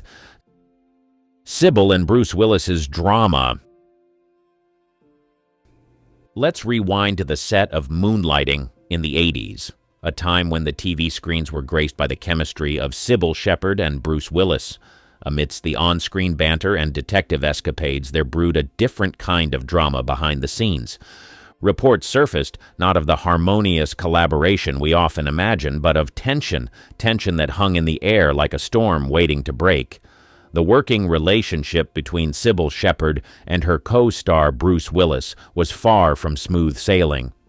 It was a tale of on-set discord, a feud that simmered beneath the surface of their on-screen camaraderie. As the cameras rolled, capturing the witty exchanges and crime-solving antics, off-camera whispers spoke of a challenging dynamic. The specifics of the feud remained elusive, confined to the closed doors of the set. Yet the tension became an unspoken undercurrent, a palpable energy that altered the narrative of what viewers witnessed on screen. In the real-world script of Moonlighting, the clash between Shepherd and Willis added an unexpected layer of complexity. It wasn't the seamless partnership often portrayed in the entertainment world. Instead, it was a glimpse into the reality that not all co-star relationships are built on camaraderie. The feud was a narrative that, while not stealing the limelight from the show's success, added a certain tension to the backstage drama. In the end, the reports of the feud became a footnote in the history of Moonlighting, a behind-the-scenes saga that colored the era when Shepherd and Willis shared the small screen. It's a reminder that the magic of television doesn't always translate into a harmonious off-screen partnership, and sometimes the tension backstage becomes its own kind of drama, hidden in the shadows of Hollywood's bright lights. Projects that basically failed. One notable project that faced the scrutiny of public reception was the film Daisy Miller in 1974, directed by Peter Bogdanovich. Despite the cinematic pedigree of both Shepherd and Bogdanovich, the film encountered a lukewarm response from critics. The adaptation of Henry James's novel was met with mixed reviews, and while Shepherd's performance garnered praise for its charm and grace, the overall reception of the film did not set the box office ablaze. The tepid response to Daisy Miller became a note in Shepherd's professional journey. Fast forward to the 90s, and Shepherd found herself at the helm of the sitcom Sybil. The show, which ran from 1995 to 1998, showcased Shepard's comedic prowess as she portrayed a struggling actress navigating the challenges of Hollywood. While Sybil had its loyal fan base and earned Shepard a Golden Globe Award, it also faced its share of critical evaluation. Some critics lauded the show for its wit and Shepard's performance, while others found fault with aspects of the storytelling. The nuanced reception of Sybil added complexity to Shepard's television legacy. But that wasn't all. The film Martha, Inc., the story of Martha Stewart in 2003, marked another chapter in Shepard's career. Portraying the iconic business magnate Martha Stewart, Shepard faced the challenge of embodying a larger-than-life figure. The project, however, was met with mixed reviews, with critiques directed toward the portrayal of Stewart and the overall execution of the narrative. The intersection of art and public reception once again played a significant role in shaping the narrative of Shepard's career. These failures and mixed reactions were terrible for her career. In the grand scheme of Hollywood, where every project contributes to the evolving story of an artist, Shepard's journey is no exception. The critical reception of certain works, be it films like Daisy Miller, TV shows like Sybil, or biopics like Martha, Inc., adds layers to the narrative.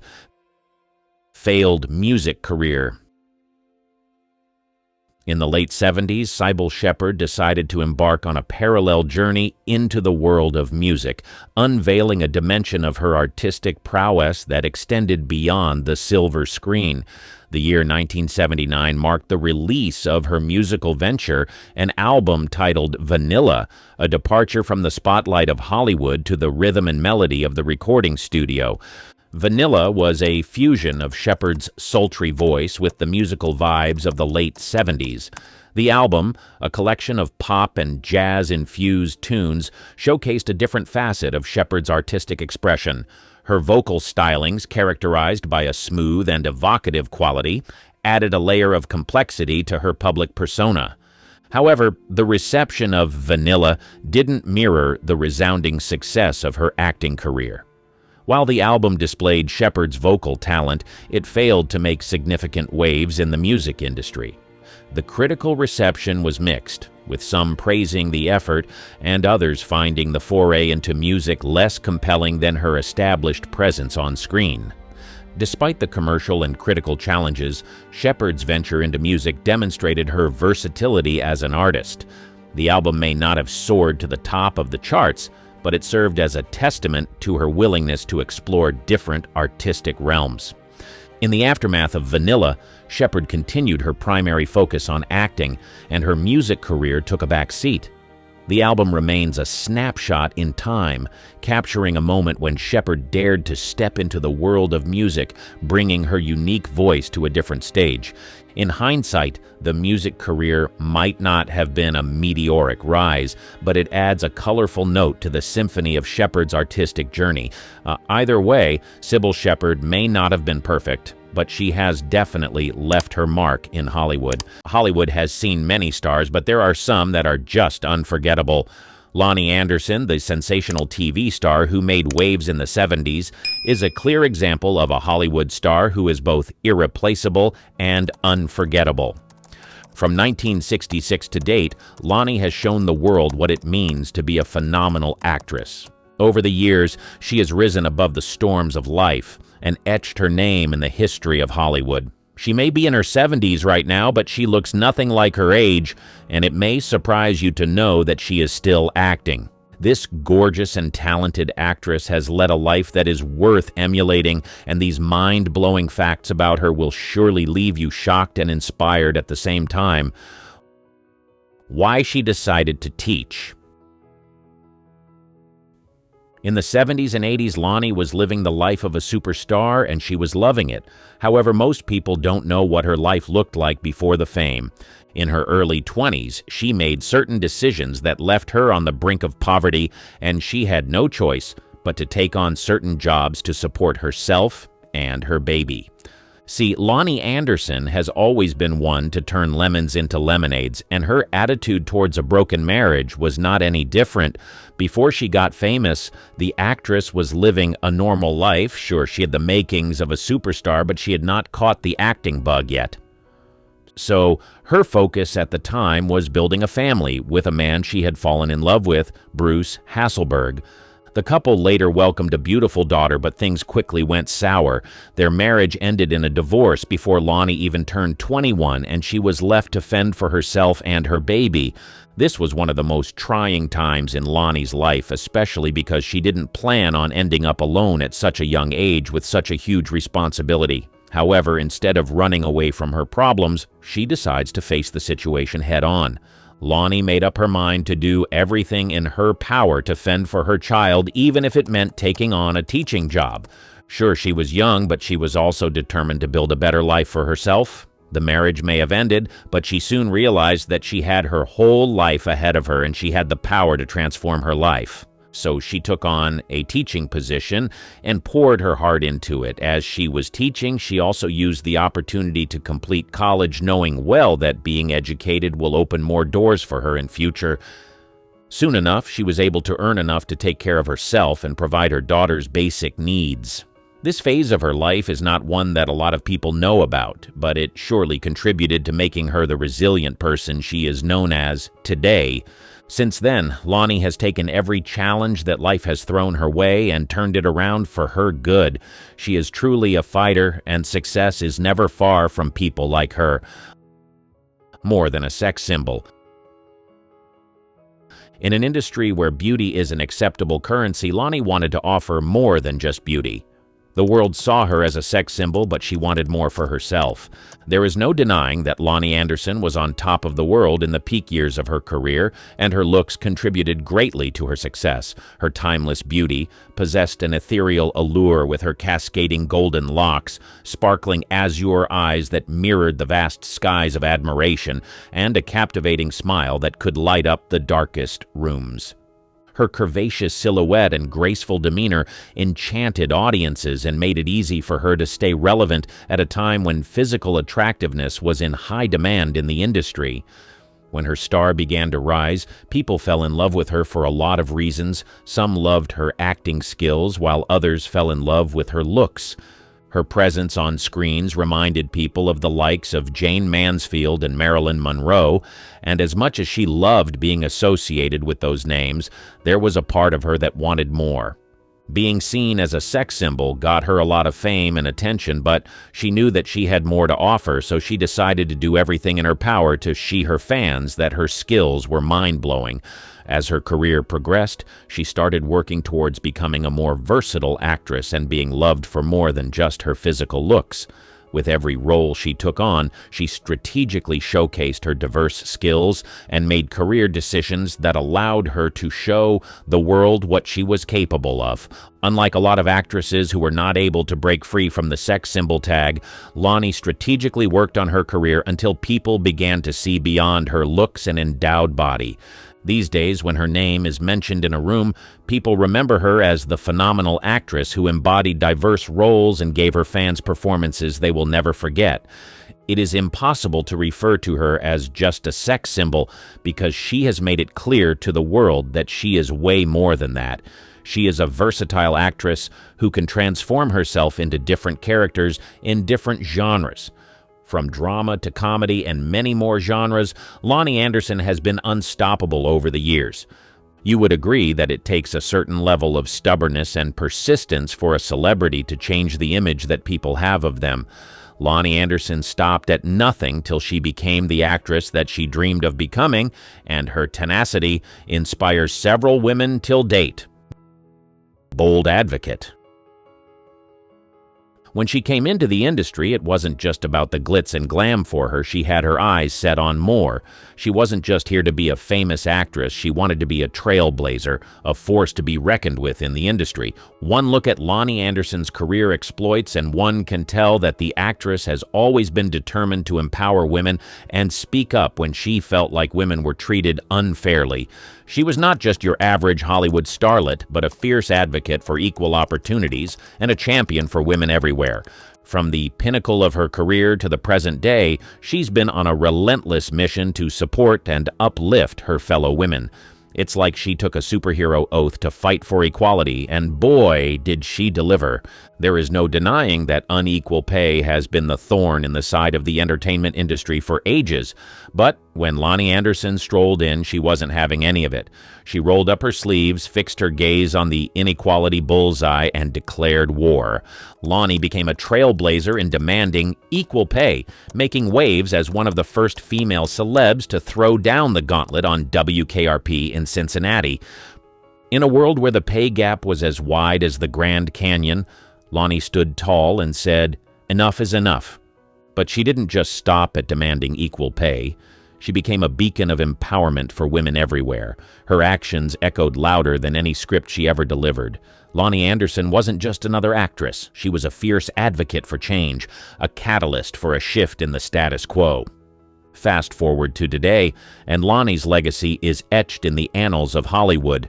She's not just a name on the Walk of Fame, she's a symbol of resilience, a reminder that one person can spark a revolution.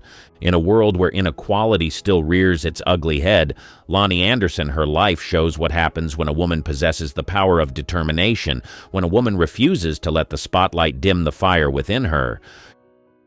She raises awareness for cancer research and COPD. If there is someone who believes that her voice makes a difference, it's Lonnie Anderson. Over the years, the actress has spoken boldly and supported causes that matter to her regardless of what people have said. Clearly, there's so much more to this lady than meets the eye. Not many people know this about the actress, but Lonnie, the powerhouse herself, boldly stepped into the ring against breast cancer, and she beat it. Yep, she didn't just beat it, she gave it a knockout punch. But instead of just sipping margaritas by the beach after her victory, she decided to dive headfirst into the world of advocacy. This incredible woman raised her voice like a rock star for cancer research. She became a beacon of hope, shining a light on the importance of awareness. And let's not forget the cold, hard cash needed to fund the research that can save lives. She selflessly donated to this cause. She would have easily used the money to acquire luxurious items for herself, just like a lot of celebrities do, but she decided that it was better to put her funds into a project that would better the lives of others and help people that have cancer. Knowing that she was contributing to cancer research gave her a sense of fulfillment and purpose. Interestingly, Lonnie Anderson didn't stop at just one fight. Nope, she grabbed the mic again, this time for COPD, chronic obstructive pulmonary disease. Why, you ask? Well, it turns out her parents were in a serious relationship with cigarettes, and it affected their health so much that they ended up with COPD. Lonnie saw the toll it took on her family, and she made up her mind not to let others go through what her folks endured. It's safe to say that Lonnie Anderson is the unsung hero, fighting battles off-screen, using her voice not just to entertain, but to make a real difference in the world. Whether it's cancer or COPD, she's there, a fierce advocate with a heart as big as Hollywood. She's proving that a glamorous Hollywood life can come with a side of meaningful impact. Resilient through the storms. Now, we've all heard tales of celebrities who crumble under the weight of fame, but not Lonnie. She's got a determination and perseverance that could give anyone in the entertainment industry a run for their money. The road she's traveled has been anything but smooth, marked by challenges and a fair share of highly publicized, tumultuous relationships that had the tabloids working overtime.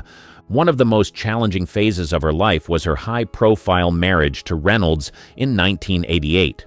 It started off like a Hollywood fairy tale, blissful moments, an adopted son named Quentin, but the script quickly flipped. The fairy tale turned into a roller coaster hurtling towards a nasty divorce in 1993 that left both stars with their reputations hanging by a thread. And you know what the beautiful thing is? Despite the relentless scrutiny and public fallout, Lonnie Anderson didn't crumble. Nope, not her. She found a way to rise above it all, navigating through the stormy seas of tabloid chaos with an admirable grace. Imagine the headlines, the whispers, the judgment. It's enough to shake anyone to their core, but not Lonnie. She stood tall, weathering the storms of tumultuous marriages and personal problems with a resilience that's truly awe-inspiring. Her career may have faced some turbulence along the way, but she emerged from the chaos with her spirit unbroken. She is like an unsinkable ship sailing through the unpredictable waters of fame, through marriages that made headlines and personal struggles that would make anyone falter. She not only endured, but triumphed. In a town where the spotlight can burn, Lonnie's resilience shines like a beacon, proving that sometimes the most beautiful stars are the ones that withstand the toughest storms. This Hollywood legend has shown us the true meaning of grace under pressure. She spread her wings. Many people know Lonnie as an actress, but not many people know that this sensational actress has also worked as a producer. From the very beginning of her career, Lonnie made a conscious effort to stand out. In a town where everyone's vying for the spotlight, she found her own spotlight and shone brilliantly. It wasn't just about the looks or the charisma. It was about that extra something that made Lonnie uniquely herself. But here's where it gets even more interesting. Lonnie Anderson wasn't content with just being in front of the camera. No, she decided to spread her wings and venture into the world of production. Now that takes guts.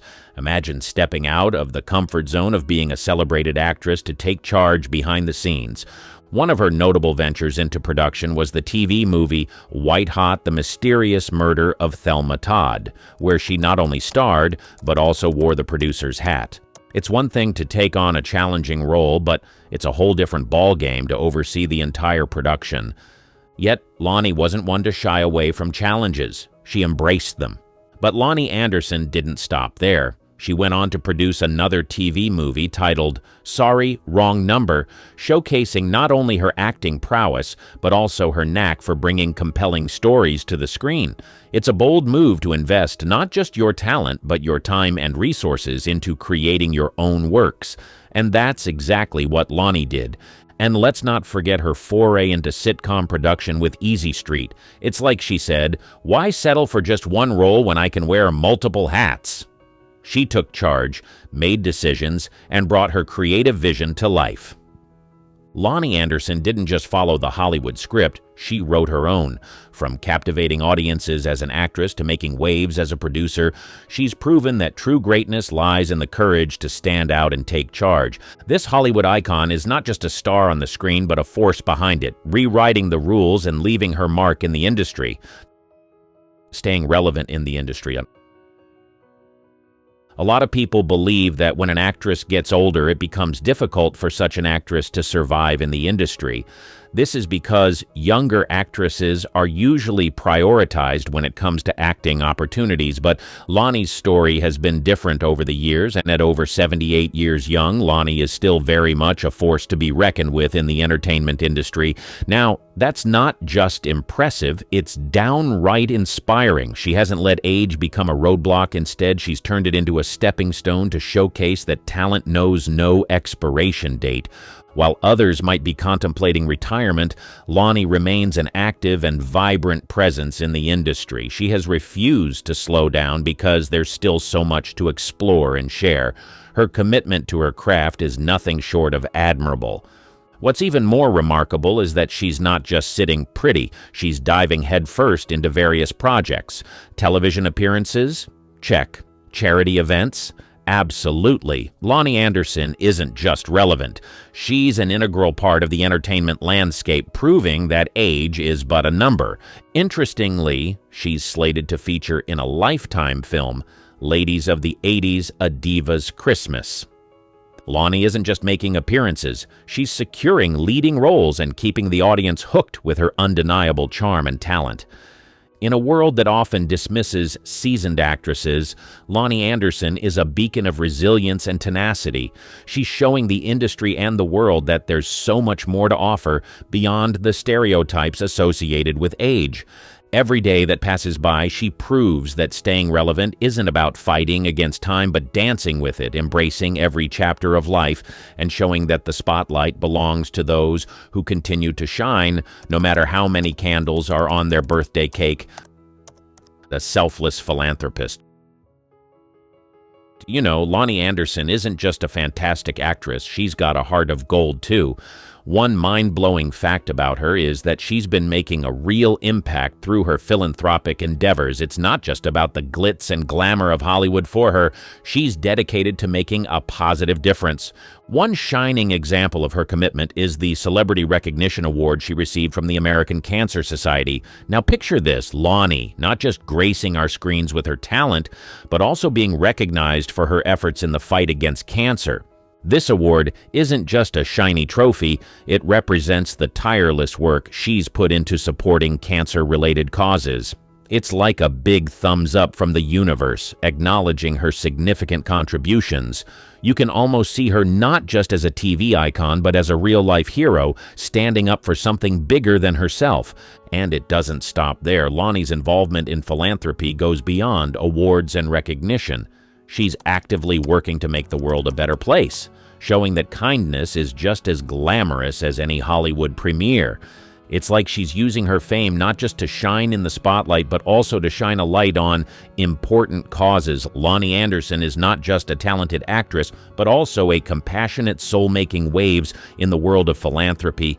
It's a side of her that adds an extra layer of awe and admiration to the person we see on our screens. And who knows, maybe she's inspiring others to take up the mantle of doing good in their own way.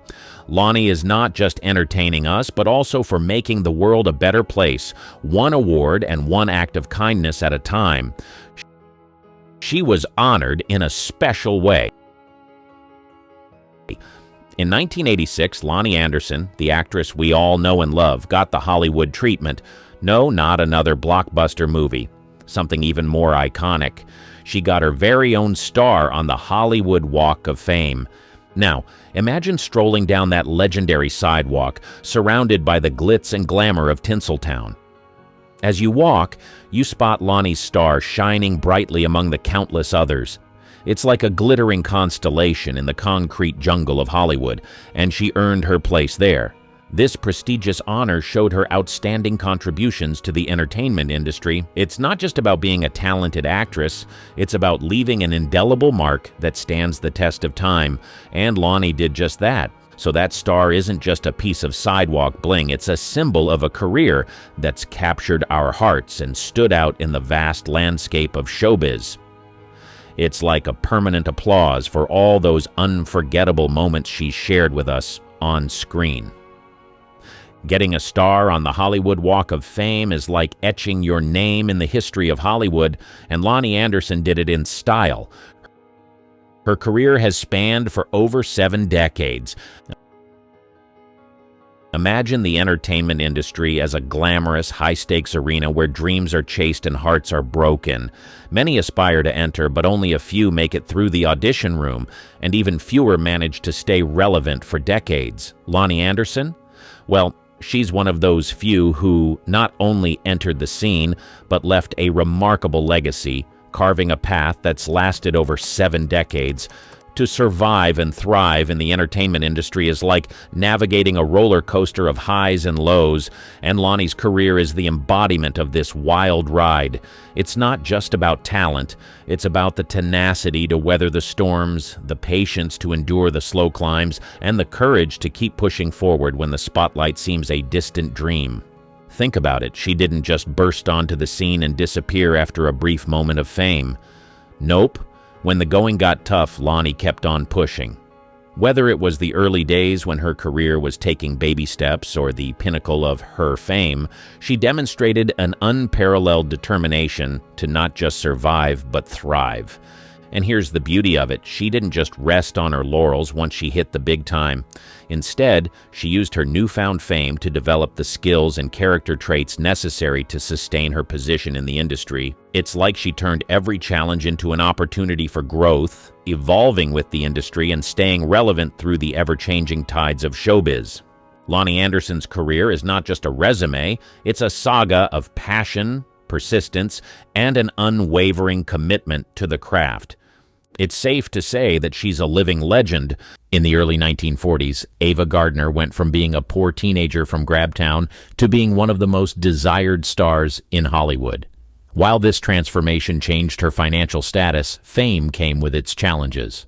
From navigating Hollywood as a young, attractive woman to having romantic relationships with some of the most attractive men in Hollywood, Ava Gardner lived an interesting life. In the late 1980s, she decided to let the world know some of her deepest, darkest secrets by writing a memoir. You are about to unveil some of the shocking revelations she penned down in her memoir. The Calm Before the Storm. Like many other Hollywood stars, Ava Gardner came from humble beginnings. Several years before the spotlight shone on her, Ava Gardner was living a normal life in the rural community of Grabtown. Born on Christmas Eve in 1922, Ava Gardner was the seventh child of Jonas and Mary Gardner. Right from childhood, Ava was a bright young girl, and greatness was written all over her. She spent her early years surrounded by her siblings and parents as they lived in a farmhouse. She grew up enveloped by the enchanting landscapes of the rural South, where cotton fields stretched as far as the eye could see, and the sunsets painted the sky in hues of gold and crimson. Around their house, there were acres of land where her parents cultivated cotton in order to earn a living. Truth is, Ava's parents were hardworking people, and they did all they could to provide for their children, but tragedy soon struck and frustrated their efforts. When Ava turned 3, her family experienced something that shook the foundation of their close-knit family.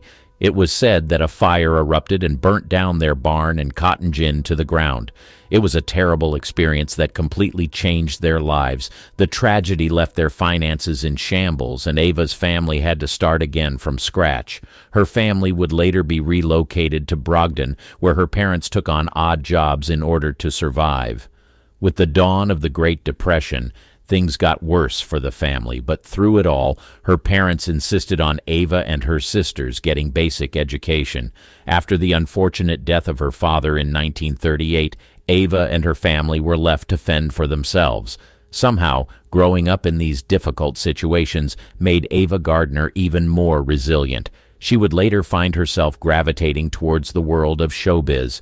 Interestingly, her mother saw that she had star potential right from the start and encouraged her to step into Hollywood when the opportunity presented itself.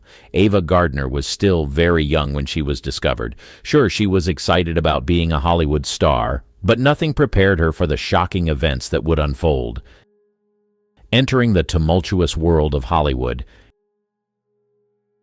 it was like a dream come true when Ava Gardner was selected to be one of MGM's young stars. Little did this 18-year-old know that fame and influence came at a cost. In the bustling streets of New York City, a star was about to be born, and her name was Ava Gardner. Her journey to Hollywood stardom was set in motion by a series of serendipitous events and the discovery of her radiant beauty. As fate would have it, one fateful day, her elder sister's husband, who was a portrait photographer, thought it would be wise to take pictures of young Ava Gardner and display them in his studio. Ava Gardner's beauty and natural charisma were evident from the moment she stepped in front of Larry Tarr's camera. Recognizing her potential, Tarr wasted no time and took several captivating portraits of the young beauty. Larry Tarr was so impressed by Ava's photographs that he displayed them in the window of his photography studio. Little did he know that these very pictures would become the catalyst for Ava's journey to stardom. One of those very portraits caught the eye of a prominent talent agent, who was immediately struck by Ava's stunning features and undeniable allure. This agent wasted no time in reaching out to Ava and offering her an opportunity that would change her life forever. The name of this influential talent agent was Al Altman. He saw in Ava Gardner the potential for greatness and saw to it that her talent was recognized by the right people in the entertainment industry. It wasn't long before Ava's unique beauty and promising star quality caught the attention of none other than MGM Studios, one of Hollywood's most prestigious film studios. MGM was determined to turn this diamond in the rough into a shining star on the silver screen. She may not have aced her first test in the studio, but they believed that they could train her and turn her into a star. With a contract in hand, Ava Gardner bid farewell to her life in New York and embarked on a new chapter in Hollywood. It was 1941 when she made her debut in a small role in the film Babes on Broadway, which was just the beginning of her remarkable career. Her looks were undeniably instrumental in opening doors for her in Hollywood. With her piercing green eyes, cascading brunette locks, and radiant smile that could light up the darkest room, she possessed a kind of beauty that was simply irresistible. But it wasn't just her beauty that set her apart. Ava had a presence and confidence that demanded attention, making her a standout among the aspiring starlets of the time. As she honed her acting skills and gained more experience, critics and audiences alike couldn't help but notice the raw talent that lay beneath her beautiful exterior. She had a unique ability to connect with her characters and bring them to life on the screen. As the years went by, Ava Gardner's star continued to rise, and she went on to deliver unforgettable performances in iconic films like The Killers, Mogambo, and The Barefoot Contessa, making her one of the brightest stars in Hollywood. As expected, her glory days in Hollywood came with a lot of attention from men. She was one of the most desired actresses of her time, and a lot of influential men wanted to be with her. But after several years of fame and influence, Ava Gardner found herself in a dark place in the late 1980s. The lights had dimmed and the applause had faded. She was broke, alone, and usually drowning in alcohol. This was the period that she made up her mind to write a memoir, revealing some of her deepest, darkest secrets. Her shocking revelations about Mickey Rooney. I either write the book or sell the jewels, and I'm kinda sentimental about the jewels. Ava Gardner said this as she explained why she made up her mind to write a book. She desperately needed to get out of the financial situation she was in, and she knew without a shadow of a doubt that a memoir would grab the attention of several people and sell like crazy. As soon as her mind was made up, she called the renowned British journalist Peter Evans to ghostwrite a book filled with her deathbed confessions. At the very top of her confession list was the story of her relationship and marriage to none other than Mickey Rooney. Ava Gardner was only 19 years old when she met Mickey Rooney on the MGM set. The young Mike Rooney was filming a comedic musical number when Ava Gardner stepped in. Mickey was completely mesmerized by her beauty, and he could not resist her. Soon after, they fell in love and got married. Ava revealed that she was innocent and still a virgin when she married Mickey Rooney. In her memoir, she stated that Mike Rooney was extremely sexually attracted to her and that she had no idea that he was a cheater.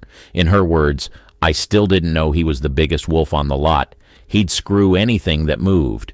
The two youngsters seemed like the it couple, but their marriage was not as it seemed on the surface.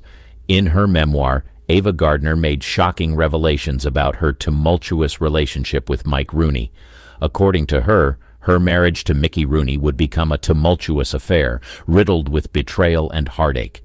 After their wedding, he began to unleash the cheater in him. She recalled a particular incident that took place at one of the lowest moments of her life. She had fallen ill and was hospitalized after an appendectomy. To her greatest surprise, Mike Rooney didn't hesitate to cheat on her. Even though Ava was recovering from an appendectomy in the hospital, Mickey Rooney's wandering eye knew no bounds. In a stunning display of audacity, he chose to cheat on his stunning wife right in their marital bed. As Ava Gardner lay in the hospital, weakened from the surgery, she never expected her husband's disloyalty to strike so close to home. The betrayal in her most vulnerable moment was proof of Rooney's reckless behavior all through their marriage. Known for his insatiable appetite for women, Mickey Rooney seemed to move from one conquest to another with ease. According to Ava, he went through the ladies like a hot knife through fudge, indicating the extent of his infidelity. Through her candid statement, Ava Gardner shed light on the painful reality of her marriage, unveiling the heartache she endured as her husband's eyes wandered all through their marriage. Through it all, they maintained an image of a perfect couple on the outside, until their marriage came crumbling down in May 1943, a year later. Sadly, her tumultuous first marriage was only the beginning of a series of romantic relationships that would affect Ava Gardner in ways she never imagined. She never loved Howard Hughes. After her first marriage came to an end, the actress got into a relationship with Howard Hughes. She had genuinely given her heart to Mike Rooney, but she couldn't say the same for Howard Hughes. In her memoir, she revealed that she never loved Howard. She made it clear that she was appreciative of what he did for her mother, but she didn't like certain things about him. When her mother was dying, Howard paid for her medical care. This was a reflection of his kind heart, but there were some things about him that she just couldn't shake off. In her memoir, she alleged that Howard had prejudiced views and biased attitudes. In her words, Howard wouldn't piss on a black man to put him out if he was on fire. As surprising as this revelation was, Ava Gardner was just getting started. Her next revelation was about Artie Shaw, her second husband. She called Artie Shaw a bully. Her career was beginning to take off in the mid-1940s, and everything seemed to be going well. Then she met Artie Shaw. He seemed like the perfect man, but time would prove otherwise.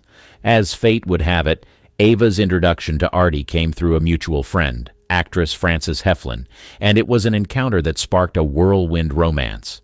Artie had just returned from the Second World War, and he was riding the waves of fame as a celebrated band leader and composer. When they met, they looked like a match made in heaven. With his intelligence and charisma, Ava fell head over heels for him in no time. Their love blossomed, and after several months of dating, Ava took the leap and moved in with Artie. On a serene October day in 1945, the couple exchanged vows in a small ceremony at their Beverly Hills abode. Ava was 22 at the time, while Artie was 35 years old. Their age gap seemed to not be a problem, and their love certainly looked beautiful on the outside. Unfortunately, the fairy tale took a bitter turn once the confetti settled. Despite a longer courtship and living together before tying the knot, their marital bliss was short-lived, and the relationship began to unravel after the wedding bells had chimed. In the pages of her memoir, Ava Gardner would later lift the curtain on the truth behind her turbulent marriage. The Artie Shaw she thought she knew was not the man he appeared to be. Ava revealed that beneath Shaw's suave exterior lay a different side, a kind of bully who constantly belittled her, chipping away at her confidence and happiness.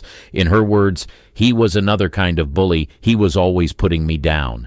The revelation in her memoir was a shocking twist in the tale of their love story, unveiling a darker reality behind the glamorous facade of Hollywood's golden couple. Ava Gardner's revelation about Artie Shaw certainly came as a shock to a lot of people who thought their marriage was flawless, but what was even more surprising was what she did as a result of the pain that Artie Shaw put her through. She took an IQ test. Within the pages of her memoir, Ava Gardner would unveil something that she did while she was married to Artie Shaw. Despite the success she had amassed in Hollywood, Ava claimed that she found herself grappling with feelings of intellectual inadequacy when she was married to Artie Shaw. She claimed that she was so unhappy that she found herself indulging in vices. According to her, she was smoking 3 packs of Winston's a day and getting drunk constantly while she was married to Artie Shaw. In her words, he had me convinced that I was completely stupid. I didn't have an enormous IQ, but I did have a high one. In her memoir, she revealed that her then-husband, Artie Shaw, said and did things that made her doubt herself. Ava felt intellectually overshadowed by Shaw's brilliance, which left her yearning for a way to measure her own intelligence. In search of validation, she decided to take an IQ test.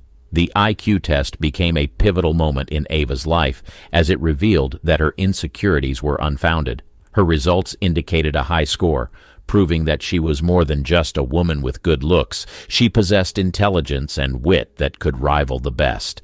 The revelation of her high IQ score was both empowering and liberating for Ava. After seeing the test result, her self-doubt was finally put to rest. The couple later got divorced on the 25th of October 1946. She claimed that Artie dumped her 1 week after their first anniversary for another woman. However, the end of her marriage to Artie Shaw would lead her to a man that she considered the love of her life, finding true love and a secret affair. When Frank Sinatra laid his eyes on Ava Gardner, he knew then and there that he wanted her for himself, but he was married at the time. Although he ended up leaving his wife for her, Ava Gardner revealed that she was unfaithful to Frank Sinatra. In the late 1940s, Ava Gardner's career was on the rise. She was making waves for her role in high-profile movies like The Hucksters and The Great Sinner. This was the period that she began to fall in love with renowned singer and actor Frank Sinatra. Ava and Frank Sinatra initially met while she was still married to her first husband, but nothing transpired between them until they met again in a party in 1949. Frank was still married to Grace Sinatra at the time, but their marriage was reportedly in shambles. It was said that Ava and Frank could not stay away from each other, so they began a secret love affair. They tried to be discreet, but the world soon found out about it. In her memoir, she said Frank Sinatra knew that it was true love on the first date. This was how their first date went. In the late-night hours, as they embarked on a drunken drive from Palm Springs to Indio, an adventure unfolded that solidified their bond.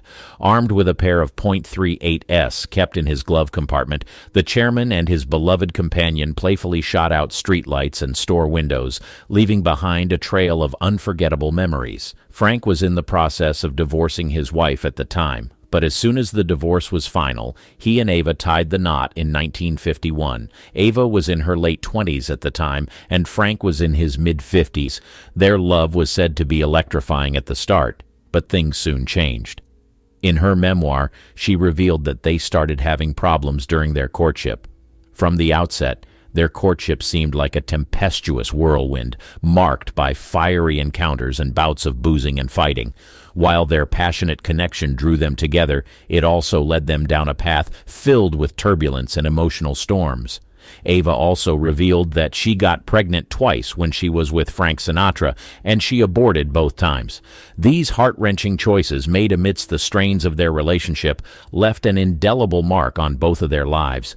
As the years passed, the fervor that once brought them together couldn't save them from their own inner demons. The same intensity that sparked their romance seemed to fuel their conflicts, leading to a marriage that mirrored the turbulence of their courtship. Their union became plagued by public dispute and chaos that filled the tabloids. Shockingly, one of Ava Gardner's deathbed revelations was about her secret affair with Robert Mitchum. She revealed that while she was seeing Frank Sinatra, she was having an affair with Robert. In her words, "I was crazy about him." When she summoned the courage to tell Robert that she was also seeing Frank Sinatra, he ended things immediately. In her memoir, she detailed what he said: "Get into a fight with him and he won't stop until one of you is dead." Gardner said Robert didn't want to risk it being him, so he fled for his life. Frank Sinatra and Ava kept trying to make things work, but after a while they decided to end things. Their divorce was later finalized on the 5th of July, 1957. Ava went on to reveal more facts about her relationships, but her claims about what George Scott did to her were indeed shocking. George C. Scott did this to her behind closed doors. One of Ava Gardner's deathbed revelations was the truth about her brief relationship with George Scott. While the duo were dating back in the day, their fans admired them and people said they were a cute couple. However, there was nothing cute about what was happening between the couple behind closed doors. She claimed that George Scott had been abusive towards her while they were in a relationship. She went on to detail one of the fights they had and how dark it got. According to her, he got physically abusive when he was drunk. In one of their fights, she said Scott smashed bottles to make weapons. She was terrified of what he was going to do next, but again, he had abused her this way before. In her words, "He was kneeling across me, waving the jagged edges of the glass in front of my face with one hand and hitting me with the other, telling me he loved me and smashing a fist into my eye. 'Marry me, do you hear what I'm saying?' followed by another blow." People were certainly shocked to find out that she endured all this, but of all the things she said in her memoir, she made it clear that she was aware that she made bad choices when it came to men. She also said that her friend warned her about some of the men that she dated, but she didn't listen. Lana Turner tried to warn her. All through her lifetime, some of her heartache came as a result of the men she chose to date. Perhaps if she listened to her best friend, things would have been different. Ava Gardner's best friend, Lana Turner, was also known to have attracted some of the most successful and influential men at the time. Interestingly, she was once romantically involved with some of the men that Ava Gardner was later involved with. She saw the different sides to these men, and she knew what they were capable of, so she didn't hesitate to advise Ava Gardner. When Ava Gardner told Lana about her decision to be with Frank Sinatra, Lana begged her not to go through with it. Interestingly, Lana had affairs with both Frank Sinatra and Shaw in the past, so she was well equipped to advise her friend. Recalling what her best friend told her, Ava Gardner wrote, "I've been there, honey," she told me. "Don't do it." I should have listened to her. The deed had already been done. She got into the relationships, learned her lessons, and lived to tell her story. The actress's life was truly one hell of a ride, but through it all, she tried to live life to the fullest. Although she started married to each of her husbands for a short period, Grace Kelly, fishing an emerald bracelet out of a fish tank while completely nude, it's not a scene from one of her famous films, but a real-life moment that exposed her secret affair. The Princess of Monaco wasn't always royal, and her path to the throne was paved with scandals and secrets. Buckle up as we dive into the juicy details of Grace Kelly's most shocking indiscretion. The rising star. She was born on November 12, 1929 in Philadelphia. The third of 4 children, Grace Patricia Kelly grew up in a wealthy family. Her father, John B. Kelly Sr., was an Olympic gold medalist in rowing, winning 3 gold medals in the 1920 and 1924 Olympics. He later became a successful businessman in the brickmaking industry, amassing a fortune of over $200 million in today's currency. Her mother, Margaret Catherine Major, was the first woman to head the physical education department at the University of Pennsylvania. The Kelly household was strict and achievement-oriented, with Grace often feeling overshadowed by her athletic siblings. At age 12, Grace acted in her first play, Don't Feed the Animals, at the Old Academy Players in East Falls. This early experience sparked her passion for acting. Throughout her teens, she participated in school plays and local theater productions, often taking on challenging roles beyond her years. In 1947, at 18, she moved to New York City to pursue her dreams. She enrolled at the American Academy of Dramatic Arts, paying her own tuition by modeling on the side. Her modeling work included appearances in magazines like Cosmopolitan and TV commercials for Old Gold cigarettes and Bayer aspirin. She earned $400 a week from modeling, a substantial sum at the time. During her time at the Academy, Grace studied under renowned acting coach Sanford Meisner, who helped shape her naturalistic acting style. She also took dance lessons and worked on perfecting her diction, determined to lose her Philadelphia accent. Her first big break came in 1949 when she debuted on Broadway in The Father by August Strindberg. Though the play ran for only 69 performances, it caught the attention of Hollywood producers. Critics praised her luminous quality, foreshadowing her future screen presence. In 1951, she made her film debut in 14 Hours, playing a small role as Louise Ann Fuller. The part lasted only 2 minutes on screen, but it was enough to get her noticed. Director Henry Hathaway later said, "There was something very special about her. She was graceful, gracious, and projected an inner calm." Her breakthrough came in 1952 when she starred opposite Gary Cooper in High Noon. The film was a massive success, winning 4 Academy Awards. Grace's performance as Amy Fowler Kane earned her critical acclaim and opened doors in Hollywood. The New York Times praised her bravely gallant and strong performance, highlighting her ability to hold her own against the veteran Cooper. During this time, she dated several high-profile men, including Clark Gable and Ray Milland. However, she kept her personal life private, cultivating an image of elegance and sophistication. She was often seen at the Stork Club, a popular celebrity haunt, but always maintained a dignified presence. In a rare interview from that period, Grace said, "I think it's because I was brought up believing it was graceless to talk about yourself and immodest to call attention to yourself." This reticence only added to her mystique and appeal. By 1953, at just 24 years old, Grace had become one of Hollywood's most sought-after actresses. She signed a 7-year contract with MGM, worth $750 per week with built-in raises. The American Academy Romance. In 1947, Grace Kelly began her studies at the American Academy of Dramatic Arts in New York City. The prestigious school, founded in 1884, had already produced stars like Spencer Tracy and Lauren Bacall. During her time at the Academy, she met Don Richardson, a 30-year-old instructor. Richardson, married but separated, taught acting and directed student productions. Despite their 12-year age gap, the two quickly developed a close relationship. Grace excelled in her studies, earning praise from instructors and fellow students alike. In her second year, she played the lead in the Academy's production of The Philadelphia Story, a role that would later become iconic in her film career. Richardson, impressed by her talent and beauty, began to mentor her closely. Their relationship soon turned romantic, though they kept it discreet due to the school's policies and Richardson's marital status. In a later interview, Richardson recalled, Grace was not the naive, sheltered girl many thought. She was a determined young woman who knew what she wanted. Her time at the academy was marked by hard work and ambition. She took on various jobs to support herself, including modeling for the Walter Thornton Agency and working as a photographer's assistant. The relationship with Richardson continued to deepen, becoming a significant part of her early adult life. It was her first serious romance, and it would later play a crucial role in shaping her approach to relationships. By the time Grace graduated from the Academy in 1949, she had not only honed her acting skills, but also experienced her first taste of the complex romantic entanglements that would later define her personal life. Family disapproval. In 1950, Grace Kelly brought Don Richardson home to Philadelphia to meet her family. The Kellys, a prominent Irish Catholic household, lived in a stately brick mansion in the East Falls neighborhood. Her father, Jack Kelly, was a self-made millionaire and former Olympic rower. Her mother, Margaret, was a former model and swimming instructor.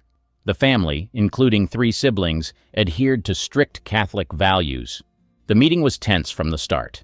Jack Kelly, known for his blunt manner, immediately took issue with Richardson. He was 12 years older than Grace, still legally married and Jewish. All red flags for the conservative Kellys.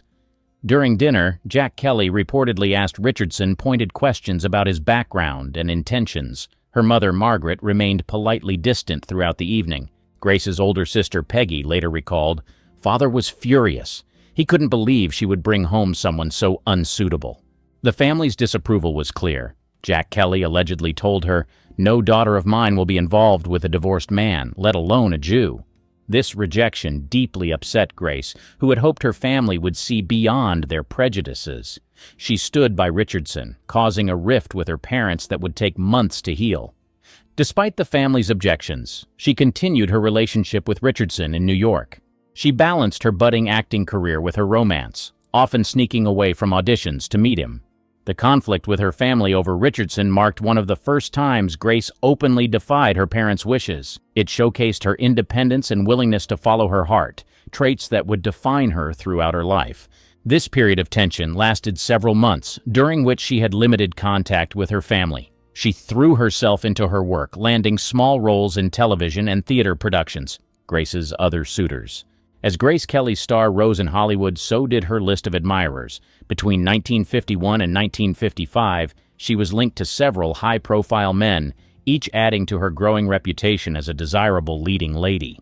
One of her early romances was with the debonair Oleg Cassini, a fashion designer who dressed Hollywood's elite. Cassini, 15 years her senior, proposed marriage in 1954. She accepted but later broke off the engagement, citing family pressure. In 1953, during the filming of Mogambo, she had a brief affair with Clark Gable.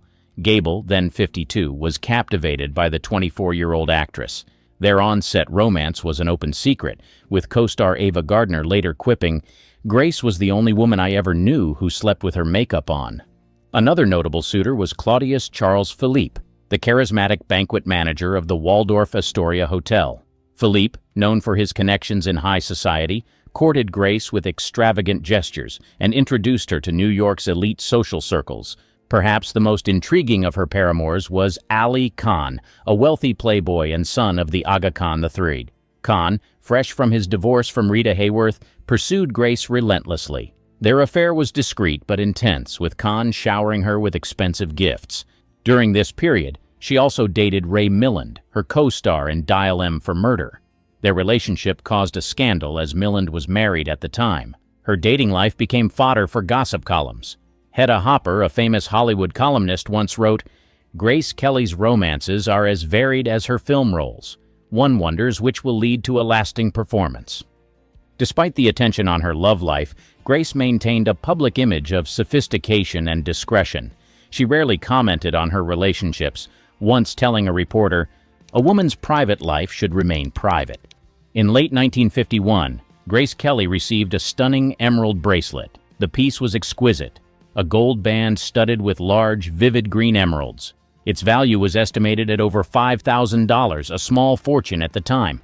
The bracelet's origin became a subject of speculation. Many believed it was a gift from Ali Khan, known for his lavish presents to lovers. Khan had a habit of giving similar jewelry to his paramours, often recycling designs. Grace wore the bracelet sparingly, aware of its potential to spark gossip. She was seen with it at a few Hollywood parties, always deflecting questions about its provenance. During a fitting for High Noon in 1952, costume designer Edith Head noticed the bracelet. Head later recalled, "It was too opulent for a young actress's salary. I knew it must have come from an admirer." The bracelet became a secret symbol of her hidden romantic life.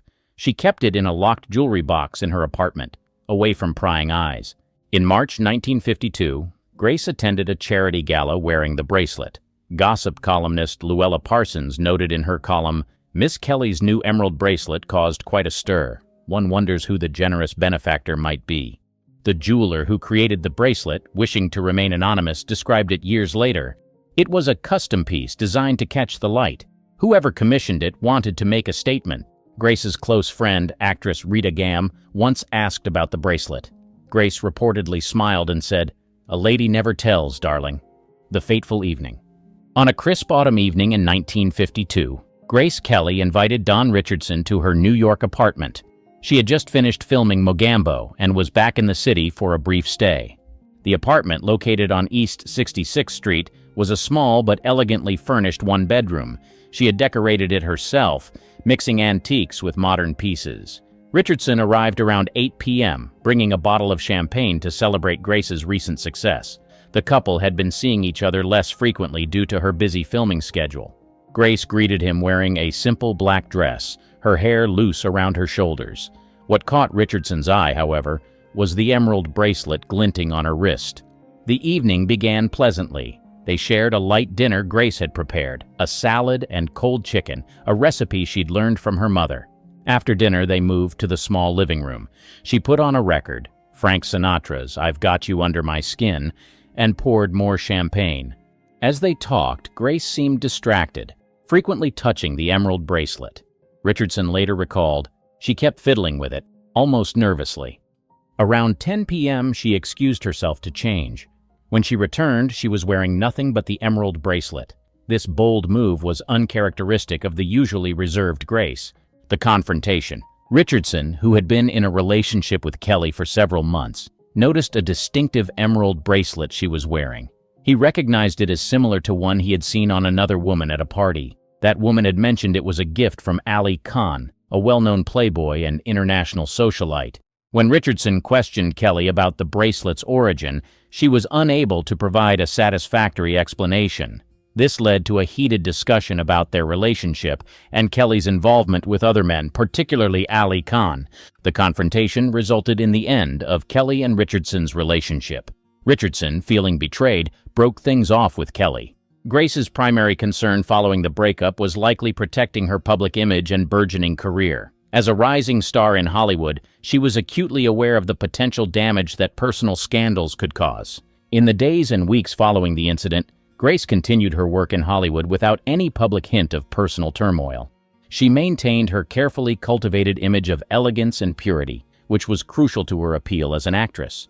The bracelet incident, while significant in her personal life, did not impact her professional trajectory. Grace's career continued to flourish, suggesting that she was adept at separating her private affairs from her public persona. Hollywood ascent.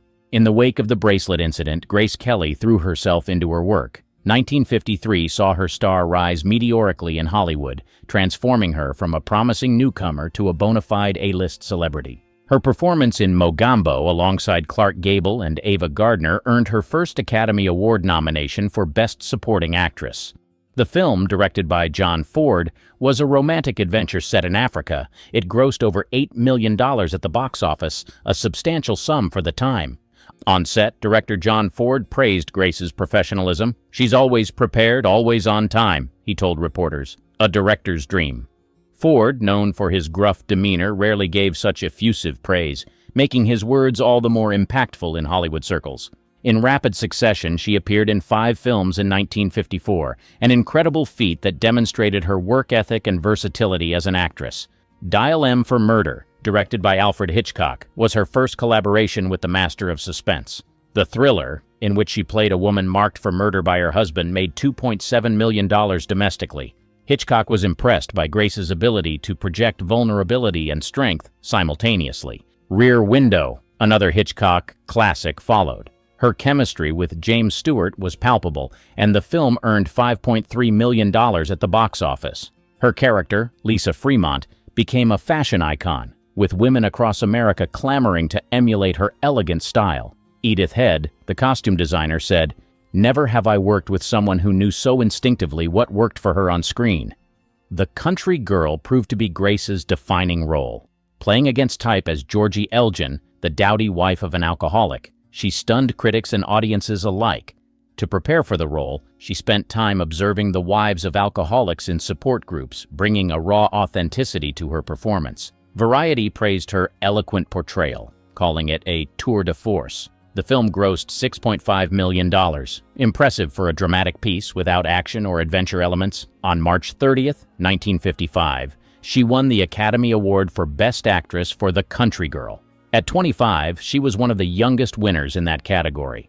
The ceremony, held at the RKO Pantages Theater in Hollywood, was a star-studded affair. She beat out stiff competition, including Judy Garland, who many had considered the favorite for A Star is Born.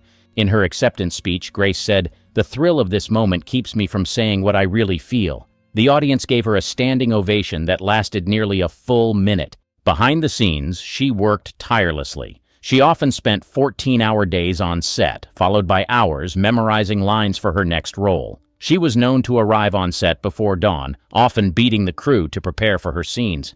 By the end of 1955, Grace had become one of Hollywood's highest-paid actresses, commanding $100,000 per film. This put her in the same league as established stars like Marilyn Monroe and Elizabeth Taylor.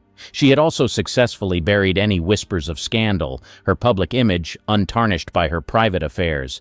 In just 3 years, she had gone from a relative unknown to an Oscar-winning superstar, setting the stage for what many expected to be a long and illustrious career in cinema. The Hitchcock years and royal destiny. In 1955, Grace Kelly's collaboration with Alfred Hitchcock reached its peak with To Catch a Thief. Filmed on the French Riviera, it grossed $8.75 million worldwide. The film's success was due in large part to the chemistry between Grace and her co-star, Cary Grant. Hitchcock utilized the stunning locations and her elegance to create a visually sumptuous film that audiences flocked to see. Hitchcock praised Grace's acting, saying, "She's the only actress I've worked with who has a complete understanding of the frame." This high praise from the notoriously perfectionist director spoke volumes about her technical skill and screen presence. Hitchcock would later admit that Grace was his favorite actress to work with, citing her intelligence and ability to take direction. During the Cannes Film Festival in May 1955, Grace met Prince Rainier III of Monaco. The meeting, arranged by Olivia de Havilland, lasted only 15 minutes, but would change the course of her life. She was in Cannes to promote To Catch a Thief and represent the U.S. delegation at the festival. The brief encounter with Rainier was initially seen as nothing more than a photo opportunity. In December, Rainier visited the U.S. on a tour to bolster American support for his small principality. He reconnected with Grace in Philadelphia, where he was a guest at the Kelly family home. After just 3 days, Rainier proposed to her with a Cartier engagement ring featuring a 10.47-carat emerald-cut diamond. The whirlwind romance caught the public's imagination, with newspapers dubbing it a real-life fairy tale. MGM, seeing a publicity opportunity, agreed to pay the $2 million dowry demanded by Monaco. They also negotiated to film the wedding, resulting in the documentary The Wedding in Monaco. This savvy move by the studio turned what could have been a loss, Grace leaving acting, into a publicity coup. Her last film, High Society, wrapped in January 1956. A musical remake of The Philadelphia Story, it co-starred Bing Crosby and Frank Sinatra. The film would gross $13 million, becoming her highest-grossing picture. It was a bittersweet experience for her, knowing it would be her final Hollywood role. On April 18, 1956, Grace Kelly married Prince Rainier in a lavish ceremony watched by an estimated 30 million television viewers. The event was dubbed the Wedding of the Century by the press. Monaco declared a national holiday, and the celebration lasted for 2 days. The wedding required 2 ceremonies, a civil ceremony on April 18th and a religious one on April 19th. Grace's wedding dress, designed by Helen Rose of MGM, used 25 yards of silk taffeta and 100 yards of silk net. The dress took 30 seamstresses 6 weeks to complete, and has since inspired countless bridal gowns, including that of Kate Middleton. After the wedding, Grace retired from acting at age 26. She had made only 11 films in her 7-year career, but her impact on cinema was undeniable. Her decision to leave Hollywood at the height of her fame was shocking to many, with some predicting she would eventually return to acting. In her final press conference as an actress, she stated, "I'm not leaving Hollywood. I'm simply going to a new kind of acting." This cryptic statement left the door open for speculation about her future involvement in the arts. As Princess of Monaco, she focused on charity work and cultural initiatives. She established the Princess Grace Foundation to support local artisans and artists. Grace also worked to modernize Monaco's constitution and economy, helping to transform the principality from a sleepy tax haven to a modern state. Despite her new role, Grace never completely left the world of entertainment. She narrated documentary films, gave poetry readings, and even considered a return to acting in 1977 for Hitchcock's The Short Night. However, public opinion in Monaco against their princess returning to acting ultimately led her to decline the role.